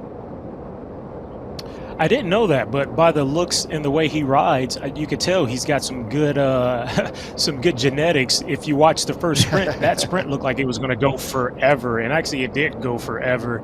And then as soon as the sprint was over, Mr. Ovet decided to hit the field and see what they were all about, you know, stretch them out. And we also saw that last week in Richmond where he just kind of kept hitting them. I'd love to hear your thoughts on this, but a legitimate professional bike racer does not attack a bike race when things are going easy. You attack when it is in the gutter. That's where you make your difference. You're stronger. You're willing to suffer more than all these other guys that are already really hurting. That is Freddie Ovet. When things look like people are dying, that's when he hits out. And I think it's awesome to watch a racer like that. That's what you call a true pro. Looks like we are starting to launch again. You get the feeling that these guys are hungry for points, and let's see who's going to gobble them up. They are going for these sprints so far out, huh? Yeah, they really start early. Yeah. Which makes it very interesting because with those long sprints, the fill has the advantage. So maybe this is tactics from teams to head out early and force other teams to chase. But yeah, these sprints are so long. Yeah, and you know, you make a great point, though. You really show your cards early, as that's going to be Brian Duffy Jr. on the next team. So another community team that steps in. Now, one of their teammates is Ashton Lambie, who's racing at the World Cup in Hong Kong today. They just arrived in Hong Kong. after, get this, Rasan, I know you've had some tough travel days, 54 hours of traveling from LA to Hong Kong in the COVID era. That's 2.5 days with no shower or bed. That's rough. So, yeah. So let's take a look at the points. Brian Duffy Jr. next, picking up 10. Stefan, 9 points for Kirkmeyer there. It's Van Elst for 8, Segerbrook for 7, Voldiger for 6, Emmerich 5, Vidar Mel getting up there on the Movistar team for 4. Ed Veal out of Canada on draft, 3 points for Ed. It's going to be Howell Davies picking up 2 points there, and that's Bolt Racing. And then Andreas for Movistar, Miguel Angel Andreas. Let's look at the team points now, see how they're stacking up after a couple sprints out there today. And it's BCR Sports Solid, one of our community teams, as they step up here in the Premier League. It's Kirkmeyer, and we've got Bruce Bird, the Canadian, attacking off the front. Really quickly, let me run through the points here as it's really tight. 16 for BZR, Kirkmeyer 15, and Short 14. Canyon at 12, next Esport at 10. But Bruce Bird, well, Bruce Bird, if he was a bird, would be more like an ostrich. This man is a 80-kilo monster. Wow. He's no sparrow. And he's already opened up 2.5 seconds, almost 3 seconds on the group, which is he's moving pretty good. 5.4 watts per kilo, and looking pretty calm. Look, the heart rate, absolutely 156 beats per minute at a low RPM. So he's definitely riding like a diesel. Yeah, absolutely. This guy has the cardiovascular system of a elephant, I would have to say. I mean, that is a lot of blood moving around for 151 beats, and his heart rate is actually dropping right now. So Bruce Bird has been a lot of fun. Yeah, it really is. You got Ed Veal and Bruce Bird are two of the riders on this draft team that's run by James McCabe that are a lot of fun, a team that I'm always pulling for. So Bruce Bird stretching his legs a little bit, and everything's... Oh, I just saw Almeida there, Franklin Almeida. 15 watts per kilo for 15 seconds. Rasan, that's good, right? That's more than good. But one thing I would say about this race, particularly this course, that's definitely world class. You need to push out. You have to have a good 30-second power to win here. So we'll see. Agreed. It's not 15. That's a really, really good point, Rasan. I completely agree with you. So Ed Veal, who is a large-framed rider there at 5.1 watts, 423 watts up to this point. Ranker at 405. That's a lot of raw watts to be making. There's the German Ranker up on the front now. Whew. That's the thing about esports. I was talking about Franklin Almeida. He's the most talented rider coming out of South America right now, as we see the Brazilian flag there. He's a shortlister today, Rasan. Definitely, let's remember that man knows how to close a bike race out. Yeah, I was going to ask you, you've been doing these events now, these races for a long time. You've got to know the community, the pros, the amateurs. Who's your go-to? Who do you think about? Who do you want to see kind of come through outside of the big names? That's a really good question. I mean, because when you talk about the big names, like the Lionel Viassens, but the guy that I'm looking at is Ingo Reichardt. He's a German on Kirkmeyer, and I think he's the complete package out here, much like yourself when you raced. You can't be one-dimensional in esports, and I think that's something that we spoke about. There's no such thing as a pure climber or a pure sprinter who participates in esports. You have to have a rounded skill set, and for me, that's Ryan Rutterham on the front. But that's a great question, and I'm going to just put a pin in it and say Ingo Reichardt is going to have a breakthrough ride today for Kirkmeyer.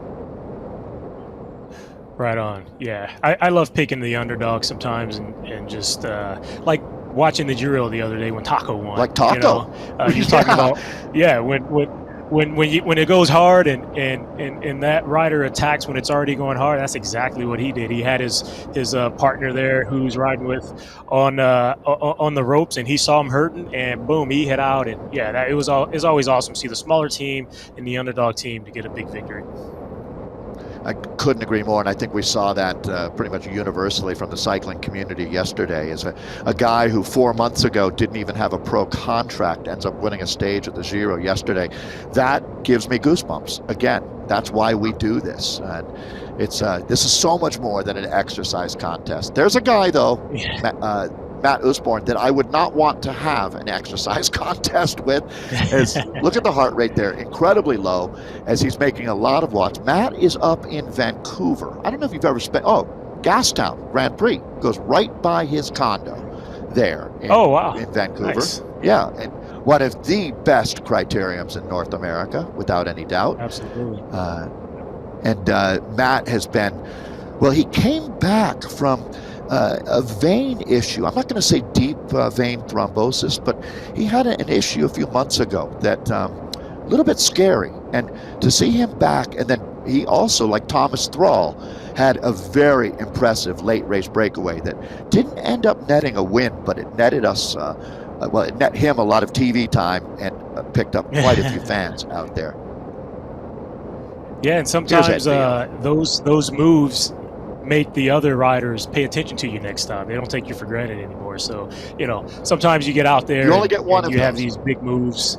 Yeah, exactly. So maybe it'll boost his stock per se. It's interesting too. So that's a great point, Rasan. Right. So you only get to surprise them one time, like Taco would be a good example. He won't get to do that again.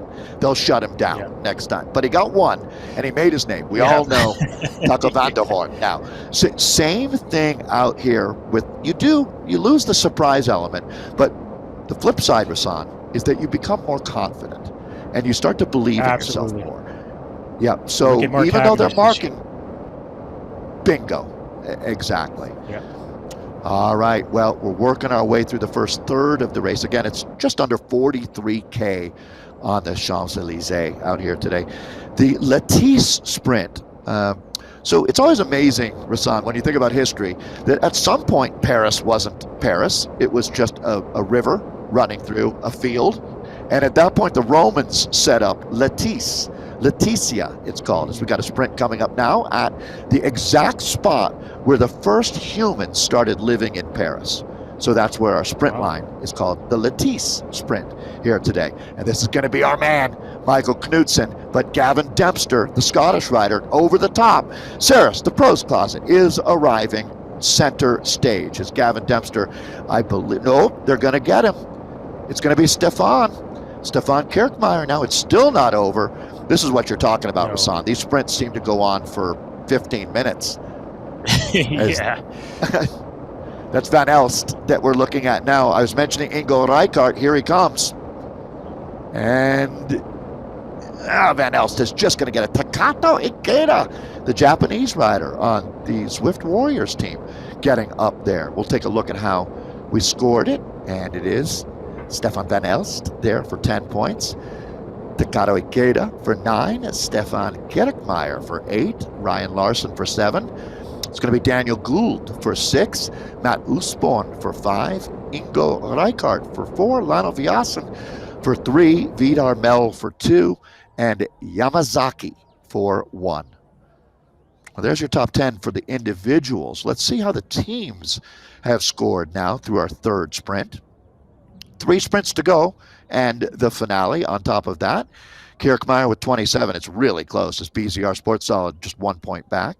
Canyon Esports sitting there on 15. And then we have 4 teams with 14 points right now. Insured, Saris, Finesse, and Movistar. Next Esport with 11. Zwift Warriors, after Ikeda getting up there, they're at 9. And BO Auto Ceramic Speed with 6. So halfway through, that's where it stands. Kirkmeyer looking like they're in full effect. I was calling Ingo as a rider to watch, although I don't know. Here's your guy Bird off the front again, Dave. Yeah. I'm so tempted to say he's flown the coop. He's definitely keeping the peloton on their toes. Oh, yes. So using his advantage on the downhill there to push the pace. Now now as we take a look at the group. So your thoughts, Rasan, on these long distance sprints out here? Were you able to be patient? It's hard, isn't it, to not get baited into going ballistic? Very much so. I had some success in the U.S. with long sprints. My first long sprint that I was in contention in was actually the 2009 Tour of Britain. I remember being on Pataki's wheel, and I was like, he's too far back. It's 500 meters to go. He's too far back, and we're already going, I don't know, 50 k's an hour, and I popped out to sprint around him, and I ended up fourth. And I honestly thought I had a chance to win if I would have just been patient. And just so, because the speeds were so high versus the speeds in the U.S., and I wasn't used to it, experience got the best of me there. And so I think it's the same thing, just being patient. And this sprint kind of goes down, and then it starts to dip up. So naturally, the front group is going to slow up as the back group is coming towards you. So it's kind of a tricky sprint. You got to surf the wattage wave, I've always said, right? I mean, just find that surge in the group. It's interesting, Rasan, because there's a sprinter like yourself. Well, I mean, I would say you're multi-dimensional as far as having the snap and the high-end speed. But in Zwift e-racing, that high-end speed is the name of the game. Having that snap, so let's compare Pataki to Cavendish. Cavendish can go from 35k an hour to 60k an hour faster than any human being I've ever seen. But he can't hold 63k an hour for as long as Pataki. So Bird would love to show me what it's like to hold 600 watts per kilo for the rest of this race, as he's got a serious attack going here. Gumbel and Bird rolling away now. They've got 6 seconds, Almost Rasan. 6 seconds. Yeah, this is real. 6 seconds in Zwift is a real deal. The group is going to have to get organized. I think you will see someone like Freddie Ovett try to go across to this or bring it back. But yeah, if they don't take this seriously, the gap it's already going up almost 7 seconds now. So, the top 5 guys are at 7 seconds. After that, they're almost down to 8 seconds. So this is going to get dicey if they don't get going. Yeah, hey, Rasan, you just really triggered something in my mind here. Freddie Ovett has been incredibly quiet today. He's been sitting back in the group. Yeah. Should we be worried? I honestly am thinking that this last lap, we won't see a sprint if Freddie Ovett has his way. It'll be old school fury. I have a feeling that we're going to be in for maybe the greatest chase back, and it might not be successful in the history of the ZRL out here today. I was talking about that with the women's race, where sometimes when they say, this is a course that doesn't suit rider X at all, that's the day, just like we were talking about with Taco at the Giro. Absolutely. When they doubt you, that's when they give you that little bit of leash, right? And that's sometimes all that a motivated rider, and let's be honest, you have to want to prove something to the world to be successful in bike racing. Oh, yeah. It's not just because it's fun to do. You want to make your statement. Oh yeah, you definitely got to have a chip on your shoulder. And right now, it looks like Bird has a chip on his shoulder. And honestly, if you look at the field, I think everyone's kind of looking around at each other, trying to say, hey, who's going to chase? Who's going to chase? And the longer they look at each other to figure out who's going to chase, the bigger that gap gets. So, this last lap, like you said, can be very interesting. There may not be a sprint, but if they keep playing around, the front two will get the sprint points, and they will continue to roll off the front. As you can see now, it's up to 8 seconds. The teams really don't cooperate in esports as far as Rasan, 3 teams saying, okay, let's put 2 riders on the front and chase this back. It's every team for themselves. They don't have the ability to communicate inter-team for the most part, which is really one of the biggest differences between esports racing and in real life racing. Is you can form an alliance on the road by looking over at a guy and saying, hey, you guys put in 2 guys, we'll put in 2 guys, we can chase this back. As long as everybody's doing what they say, this will all work out. But you can't do that. You can't lean over to another team and say, let's talk strategy for a second, which makes things that much crazier out here. Yeah, you're absolutely right, Dave. And I also think that there's some positives, though. You can learn a lot from racing esports because you don't have that open line of communication. So you're focusing more on body language, but like, what are the avatars doing? Are they sitting towards the front, hanging towards the back? Are teams coming together amongst themselves? So there's a lot of lessons I think you can still learn from just participating and racing in esports. completely agree. So as this gap goes up, at some point, Rasan, they're going to have to start tapping on the gauge to see how much fuel is in the tank. Where right now, Freddie Ovid is like an E-Jaguar that's still plugged in back at the high charging station. I mean, he's still taking on watts, getting ready to unleash what's going to be fantastic here. Now, there are a few other riders that are ready to go toe-to-toe with Freddie out here. I was talking about Ingo, but this is going to be really interesting as they're letting these guys now build up a pretty significant advantage. But when they hit the afterburners, look at the amount of horsepower back in this group. 12 seconds, they could bring that back in 2 minutes if they needed to. Yeah, 12 seconds is just not enough, like you said, with all the horsepower that's left in the peloton. I would be comfortable if they had maybe 25 to 30 seconds, because like you said, just one big hit out. I like the analogy of the plugged-in Jaguar. There's quite a few of those in the field right now, and yeah, when they unplug and step on the pedal, yeah, it'll come back quick. But if you look at Bird, look at him. He's just like Taco. He doesn't want a partner. He wants to go to the finish by himself. So the big Bird, as you call him, is pushing on the watts, 600 watts right now, and the heart rate is incredible, 167 beats per minute. If I was doing almost 700 watts, for sure, I'll be like at 191 and only be able to hold it for about 5 seconds. Yeah, I hear you. I mean, so it looks like, well, Bruce Bird is not alone as we're going to make contact here again, but he's now flogging himself like a rented mule. Look at this effort from Bruce Bird. Now they're picking up points here. It's at worst 9, so Gumbel's going to get top bonification. Well played by Gumbel there, sitting on the Bird until he flies around to pick up the 10 points. But still, for Bruce Bird, that's fine. 1 point difference there, but look who's coming. That catch was just made, and we move Thomas Just Thrall like rolling through. So Thrall now changing the game. It's going to be a constant reshuffling, Rasan, on the front. Let's take a look at the points as these have just settled in here. Our 4th of 6 bonus sprints on Champs-Élysées at our Latisse sprint today. So Gumbel for 10, Bird for 9, Thrall for 8. Ikeda is up there again. The Japanese rider is having a great day with 7. Warner for 6, Nicky Hug for 5, Usborn 4, Voldiger 3, Segarush 2, Mel for 1. All right, Rasan, these are some of the names that I'm expecting to see up there, but still waiting to see the appearance. It's starting to thin out now back in the group. They're lifting the tempo again.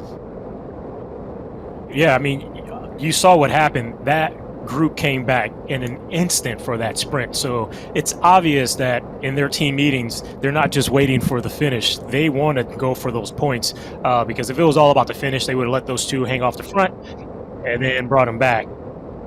So that was a telltale of what the peloton is interested in doing today, and that's going for the points and the win. Boy, and you can see for the riders how hard it is. I mean, these are the gladiators of Zwift. There's no doubt about it. And for some of the efforts that are made, you pay a huge price. All right, we're calling it the Ovet group with 16 seconds right now. Interesting to see this split, to tell you the truth. I did not anticipate this, Rasan. I thought we'd see a really large group. That's still a decent-sized group. But if Michael Knudsen is in a second group at 20 seconds back, you can write me down as stunned. Knudsen is coming back from an illness. He was out for 2 weeks, missing the last 2 rounds. So he was either going to come in incredibly rested and fresh or a little undercooked. Well, let's wish him a speedy recovery, but I think it's one of those things where the group is just kind of cruising along and you think you're going to be okay hanging out in the back, and then next thing you know, you look up and there's a split, and in Zwift Racing, a small split could be a huge split. And, I say that by saying like 5 seconds could really feel like 20 seconds. So that's one of those things. You just got to always stay engaged. You can't take any time off when you're doing these Zwift races, especially on a course like today. There's just no time for that. Yeah, Rasan, the word is relentless. When I think in real life racing, even in criteriums, that you sound, you have a feeling that there's an ebb and a flow where that front group will push hard and then they'll back off for a little bit when it gets tactical. It never really happens that much in esports, does it? But they keep pressing. And if the riders on the front decide they don't want to go that hard, someone else always sees. It's like a sled dog team. There's always another dog ready to run hard, right? Yeah, absolutely. That's a good analogy. And that's what makes bike racing, right? You think you're going to have an easy day, or you think you're going to get 30 seconds off to recover, or a minute off, and next thing you know, someone's hitting up over the top because someone's always better than you. So that makes it fun. So our producer, who I absolutely love, Naomi, just does an awesome job. She is getting excited every time Bird attacks. I tell you what, Bruce Bird, you've made at least one new fan out here today. Well, count me as a long-time fan. So, Rasan, these are the kind of riders that you love, right? The guys that just are relentless, attacking over and over again. But I'm going to guess in your world, maybe these were the guys that drove you crazy, right? You had to keep asking your teammates to chase them back for you. Yeah, you know, it all depends. If it was someone like, you know, I had to race with guys like Hank Vogels and these big powerhouse riders, and sometimes if you let those guys like the McCormicks get off the front, you're not going to see them again. But oftentimes, you know, you have those guys go off the front and you know they're not going to make it, so it just makes life easier for me that I can sit back and don't worry about it. Yeah, look at this monster. I mean, throwing down over 6 watts per kilo. They're dropping down a little bit right now, but boy, Bruce Bird knows how to suffer, no question. Again, this Canadian rider has been quite an animator, brings tremendous spirit to the ZRL. We have really come to enjoy riders like Bruce, and well, he's getting his draft team out there. There's no doubt that 95 kilo is what he weighs. So it is incredibly rare that you could see an athlete of that stature have this kind of performance. Bruce Bird, you are my hero. That's right. This is the kind of ride for the big guys of Zwift. He's inspiring the world of big guys on Zwift. Seriously, exactly. There's plenty of them, and we want you to be on the platform and race. He's showing you what's up right now, so you can definitely do it. Well, and speaking of that, Rasan, while we have just a moment with Bruce Bird on Team Draft attacking for the 50th time in this race, if you want to see if you've got what Bruce Bird has in him, well, we would love to get you out racing. You can, Season 4 has yet to be announced, but there's always racing going on. We have our Zwift community races that happen. I mean, literally every 3 minutes, there's another race starting somewhere around the world. So if you'd like to give this a try, please don't be shy. Jump out there. You'll have an absolute blast. We all, Rasan, have to start somewhere. We're not going to start on the top step of the national championship podium. But one thing I'll guarantee you, speaking from personal experience, is once you get those first few rides done, you start building up some momentum. Next thing you know, you're part of the Zwift community. We would love to have you. 12-second gap, Rasan. So you used a magic number earlier of 25 seconds. If he had 25 seconds at a lap to go, I don't know, even that might not be enough because there is no real number that you can say. But I would put him in with a shot, that's for sure. Yeah, and, you know, we saw it on the last lap when he was off the front. They can bring back 18 seconds, or I think it went up to 18 seconds just like that. So I think he's just showing the field that he's the real deal. And well, I like to say, when you're hot, and when you're not, you're not. And the Birdman is definitely hot today, and he's showing that he's on fire. I would completely agree with that. Well, if this man, this 95-kilo Bird out of Canada, is going to hold on for a solo win today, and again, he's holding on to about a 12-second advantage, it would probably, Rasan, be more enjoyable hospital than it would to ride this last lap, because it's going to hurt. 7 seconds now, Rasan, they're saying, is the advantage. But hopefully his teammates can sit in here. I'm certain that they are sitting in, and maybe a counterattack is coming from Ed Veal. Yeah, I think if we're doing like London flats or something a little more with less elevation, I think Birdman will have a really good showing. But again, this course is so heavy, and it really wears on you with these kind of ebbs and flows of going through the tunnels and the long drag to the straightaway. So you just have to deliver so much power to sustain that effort. And with a big peloton back there, as you said, Dave, a bunch of Jaguars plugged up, it's going to be hard to get away solo. Yeah, I mean, that's just the name of the game in elite endurance cycling, is that the peloton has such a huge advantage. They've got so many watts that they can use to try to shut down a move like this. And in my mind, as we see the the helmet, the aero power up, one of the three available here. But it looks like Eric Holtham is about to make the catch as he's nailed it back to 3 seconds. We might see a new solo rider off the front, or we might see it all come back together here, talking about some reshuffling as we come up on 12K to go. They get a look there at what's going to be I just a couple be more chances to recon. Yeah, yep, there's the catch. And now now, back together. This is where you expect a counterattack, Rasan? I think one of the things you would say, Dave, is Grupo Compacto. Did I hear that out of your mouth maybe 1,000 times in my lifetime? Not yet today, but yes, you have.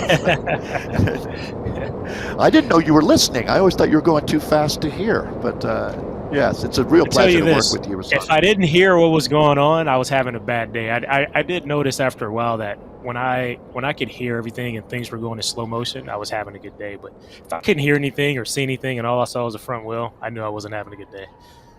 It's funny, like they say with a baseball player or a cricket player, when the ball looks like it's the size of a basketball and moving at a much slower speed, you know that you've got the goods. As you said, when you're hot, you're hot.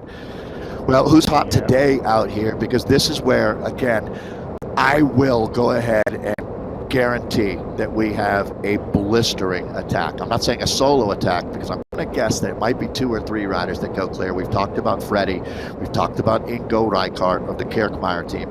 There's going to be some type of a combination of riders that attack out of here.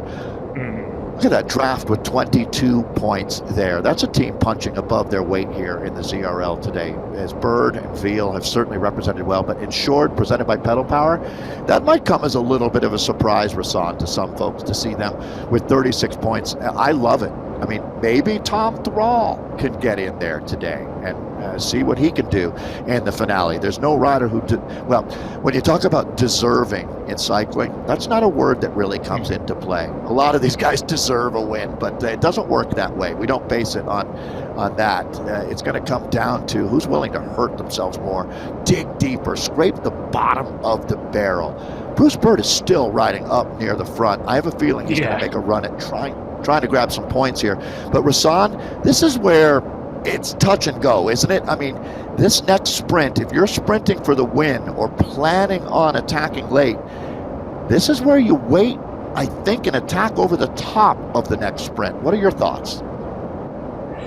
Yeah, I mean, unless you're in the running to collect all those points, overall, I think it's not in your best interest to go for the sprint.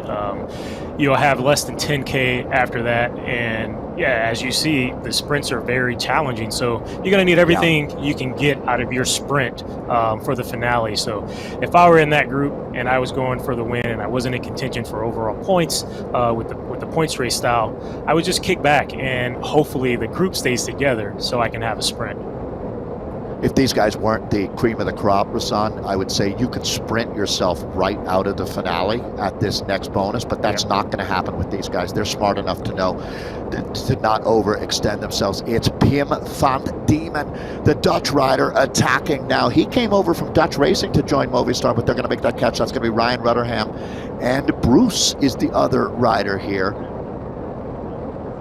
Well, here's a move under 10K. We're getting down to the business end of this race. That's drafts. This has been a great day for finesse. It's been a great day for draft, as well as Insured. These are some of the teams that are starting to elevate their game. I almost feel like this is the day that one of the community teams may crack the code and crack the top 3 or even win.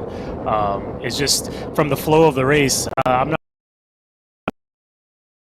Man is on, but did he come from the community Draft. league, or is he one of the bigger teams? Draft. Yeah. So draft is, but you make a great point though, Rasan. In draft, well, they are one of the original community teams. I mean, they go back 5 years ago, but they've been in the Premier League for a while.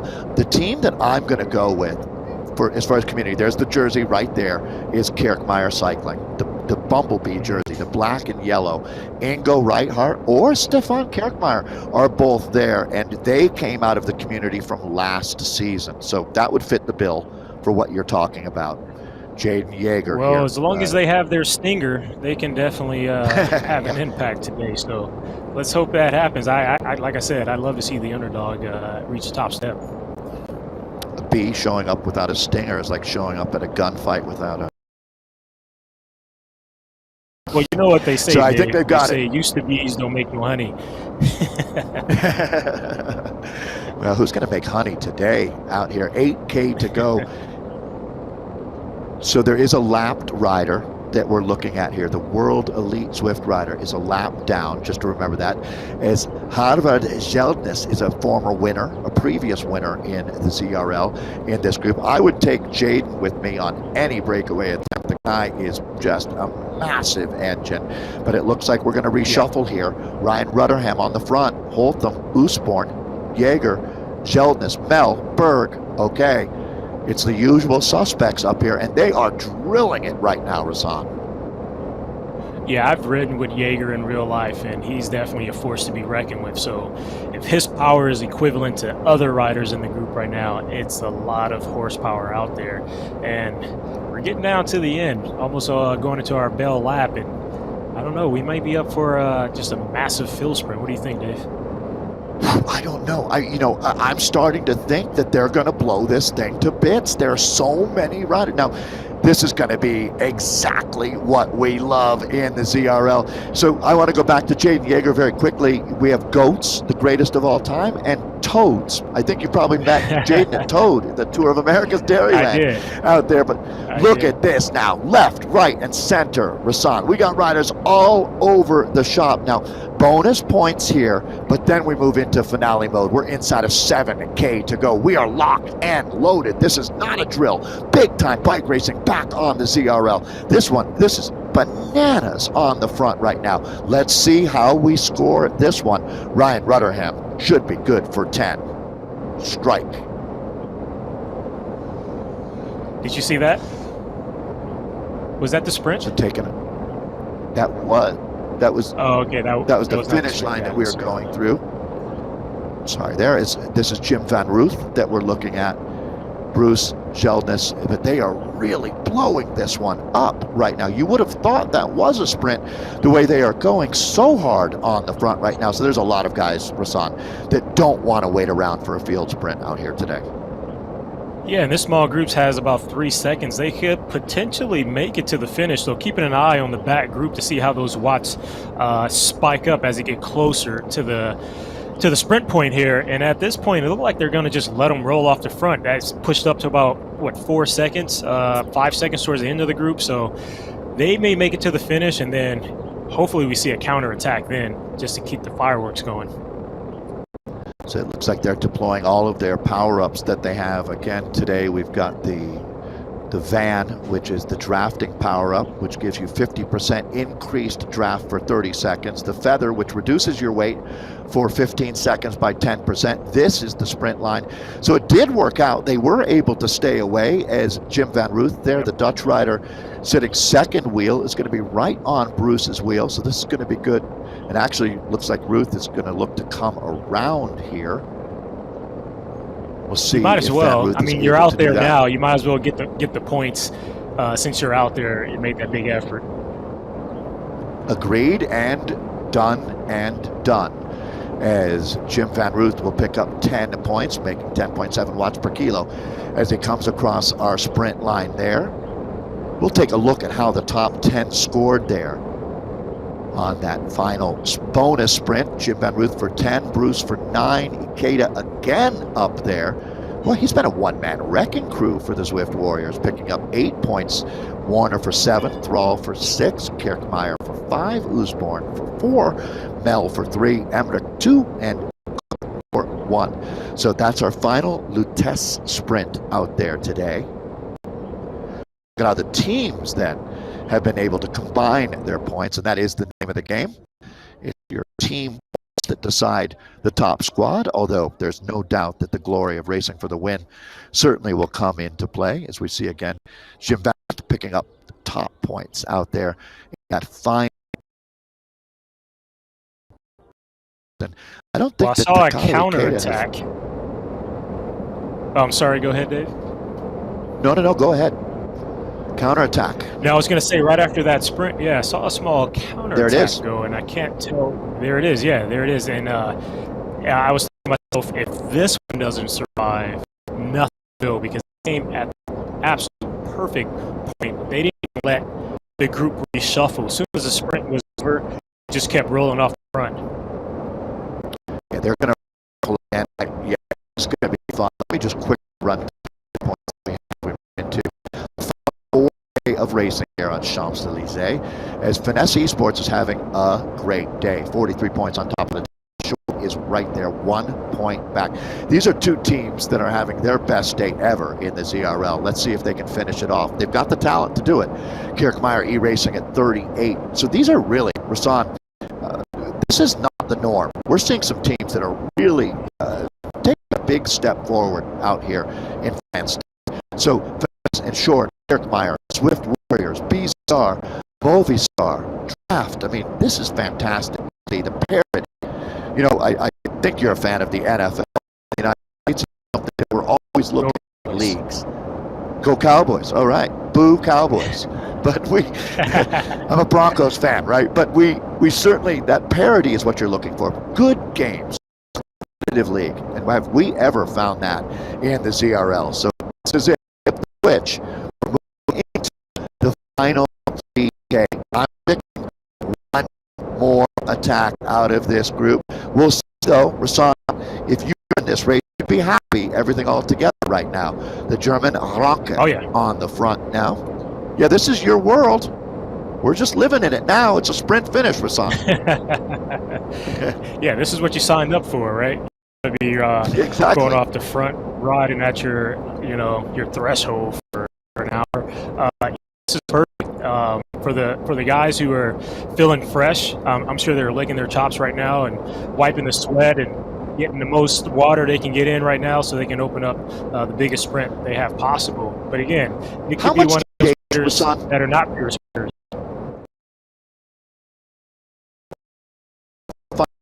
Versus fighting for position right now. How much are you willing to invest of your resources into having position for the finale? It all depends on where you are on the course. This far out, 2.5K, it's not single file, so it's not a lot to fight for.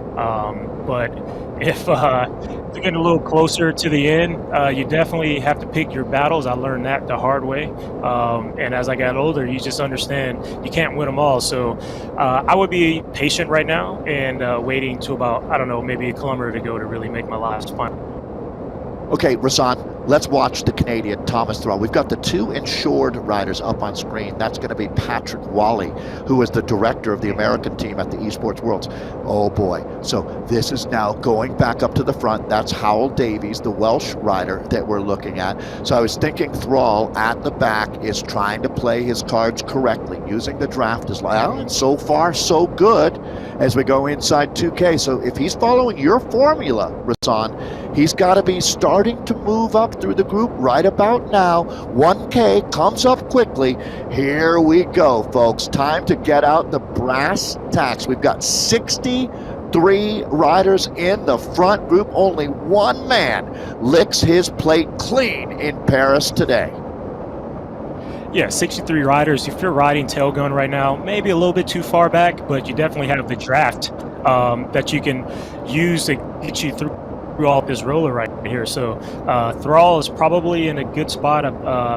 Interesting to see where he is now amongst. There he is. Look like he's riding the top 20 riders now. So if that is your pick, he is actually doing a really good job working his way through the peloton and should come out in a perfect spot for a sprint.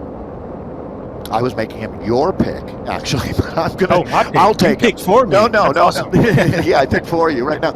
So there's my man. I was talking about Franklin Almeida, the Brazilian. This would be the biggest win in his esports career if he can pull it off. This is that moment. We talked about this in your career so many times, Rasan. You want to be near the front, but not on the front, and that is such a fine line. Here goes P.O. Otto. Rasan, we're bringing him down to 800 meters to go. This is where the horses can smell the barn.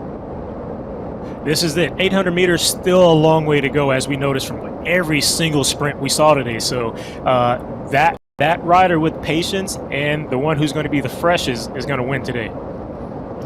Completely agreed. All right, let's lock it down. There is no wiggle room left. You can see the riders have been fighting for positioning, and there goes our first attack off of the front. It's Ofdal, the callous rider. So, and coming over the top is Nicholas Pedersen and Anders Voldiger. Voldiger has been on the podium at the World Championships, and he's going to try to bring this down to 300 meters, and he's got a nice little gap. Can Voldiger hold on? This Danish rider is an absolute rocket, and they're coming full gas. They bring this down to 150 meters, and that's going to be Thomas Thrall from the back of the group, but over the top is Anders Voldiger. Is it enough? As Freddie Ovett shows up, you're only going to lead for 1 centimeter, make the last centimeter. So again, that one was so close. Due to the possibility of latency, we need to go to Zwift servers rather than the replay to verify that result.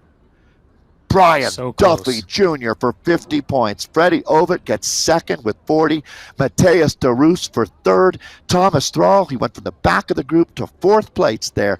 Great job by Thomas. Spencer Segerbruch gets fifth. Harvard Jelnis for sixth. Lionel Viasen in seventh. Adrian Voulier in eighth. Pim van Diemen in ninth, and Gavin Dempster rounds out. This was what a race that was. Gavin Dempster rounds out our top 10. Let's go a little bit deeper with our results if we can. See how the top 20 sorted out. And Franklin Almeida ends up in 11th. It wasn't a pure power game. It was positioning too. Anders Voldiger ends up with 12th. Martin Rostomdal in 13th. Shell Power for 14th. Mike Cuming in 15th. Daniel Gould for 16th. Matt Gardner in 17th. Ingo Reichardt finds the top 20 with an 18th today. Gianni Kuhlmann, 19th. Michael Volz in 20th. That's your top 20 out here. I think we might go a little deeper even, as we score 30 deep here, and it is Howell Davies, the Welsh rider, for Bolt in 21st. Jaden Yeager, we talked about Jaden quite a bit today, one of the stars of the race, in 22nd. Samuel Bramland in 23rd. Ole Zils for 24th. Peter Mel in 25th. Stefan Van Elst in 26th. Joel Carroll, 27th. Stefan Kirkmeyer ends up 28th. And Ryan Larson, 29th, with Nicholas Pedersen rounding out our top 30 today for P.O. Otto Ceramic Speed. Let's go right into the team points then. After today's race, we'll see how the points stacked up. 20 points for the top team after we combine all of their riders together. And it was BZR Sports Solid. Rasan, you are a visionary. That is one of our community teams for the first time in our history taking the day. So congratulations to BZR Sports Solid. A big thumbs up, and everyone in the community has got to be giving you a pat on the back. Next, Esport, another community team, Rasan, in second today. And Short, presented by Pedal Power, and tied, actually.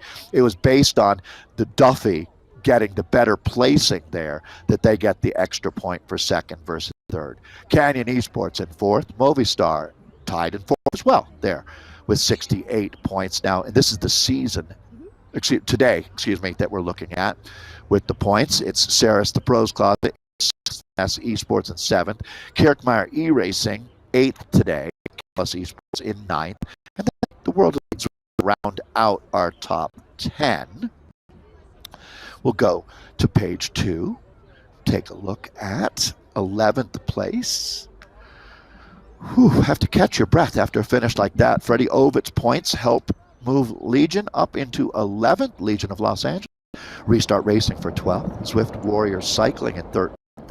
P.O. Auto Ceramic Speed in 14th today. Draft 15th. BRT Mountain Fuel in 15th. Beast Mode presented by Rose 17th. Dutch Racing in 18th. And Swedish Zwifters round out our top 19 today in the ZRL, the Zwift Racing League. Well, let's take a look at Rasan's replay. I am wondering what you have come up with today, Rasan. Well, and if you watch the entire race, I mean, we can go event by event, sprint by sprint, counter attacks, counter moves, on top of counter moves, but definitely the sprint finish was, I think, the highlight of the finish, because you had 60 plus riders coming down the Champs-Élysées all at one time, and the sprint pretty much started out of the right-hand turn, and then you see Ovet on the far right coming out of the gutter with the power up. I mean, there's power ups everywhere, but he's laying down good power. I honestly think he just mistimed it by a smidget and ran out a little bit of real estate. But what a finish by everyone. The top five was absolutely smashing it today. So well done. Yeah, wow. Well, you can feel the poor smart trainers that these riders are on. Must be they're with the watts that these riders are making. So absolutely. Well, as we all take a deep breath after two fantastic races, I think we're going to be able to bring both of my colleagues back into picture here. Well, before we do that, actually, let's take a look at the series points for men after today's 6th of 8 races. You can see Esports holds on to the top spot there with 90 points, and they're building up a little bit of that buffer that Hannah was talking about. BZR Sports Solid, a community team, tied for second. That's what I'm talking about. That is great to see.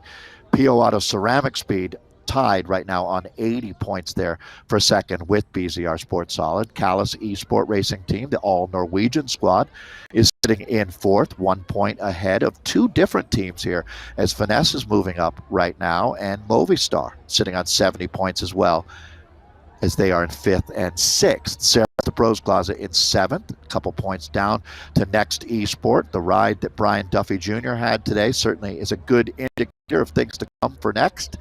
Kerkmeyer ending up in 9th here after 6 of 8 races, and BRT Mountain Fuel, that's Bolt Racing Team, sitting in 10th. We'll move to page 2 here and pick up with the 11th placed team after 6 of 8 races is Insured, presented by Pedal Power. It's Legion of Los Angeles sitting in 12th, Restart Racing 13th. The World Elite Zwifters, presented by Oral 7 in 8th. Beast Mode, presented by Rose in 15th. It's going to be Team Swedish Zwifters in 16th, Zwift Warrior Cycling 17th, No Pins R3R Racing Team in 18th, Dutch Racing in 19th, and then Draft rounding out our top 20. But let's give Draft a special accommodation for racing their hearts out today, as they certainly helped put on a show for us. So there's your series standings for the men. I'm going to bring back Hannah Walker and Bahati. I hope everyone had as much fun as I did with the racing out here today.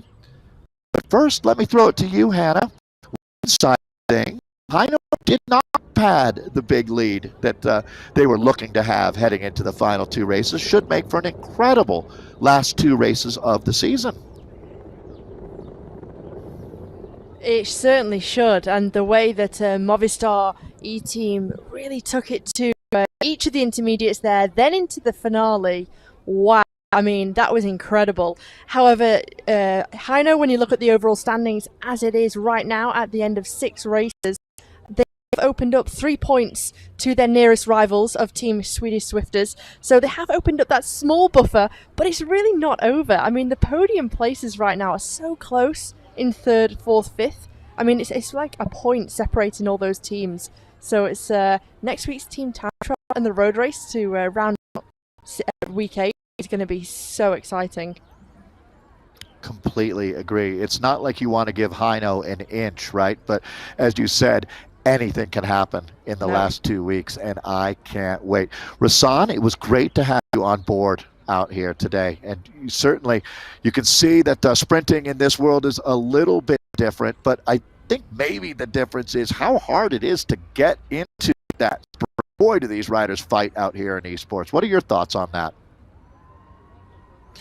You fight. You got to have a lot of grit. You talking about scraping the bottom of the barrel. That's exactly what it is. And, you know, you got the community league team up in the ranks now. I think you can't give them a rope because confidence goes a long way. So we may see an upset coming out of the last two races. It'd be nice to see. You heard it from the man himself, Rasan Bahati. All right. Well, thank you again, Rasan, and Hannah as well. Always a pleasure to be your colleague. It was a fantastic day of racing. I do want to remind everyone that Zwift Community Live they're racing right now. There's 14 different zones, I believe, actually, excuse me, not 14, but there's zones around the world that are racing, and we'll be back with more community racing throughout the day. So you can always find that at Zwift Community Live. Nathan Guerra does a tremendous job there. And, of course, our friend OJ Borge. OJ is awesome, and I have come to love the world of Zwift. And if you've never seen it before, come check it out. If you're already a fan, well, look forward to a lot more on the world of Zwift. So for my colleagues, Rasan Bahati, Hannah Walker, my name is Dave Toll, and I have one thing to say: ride on.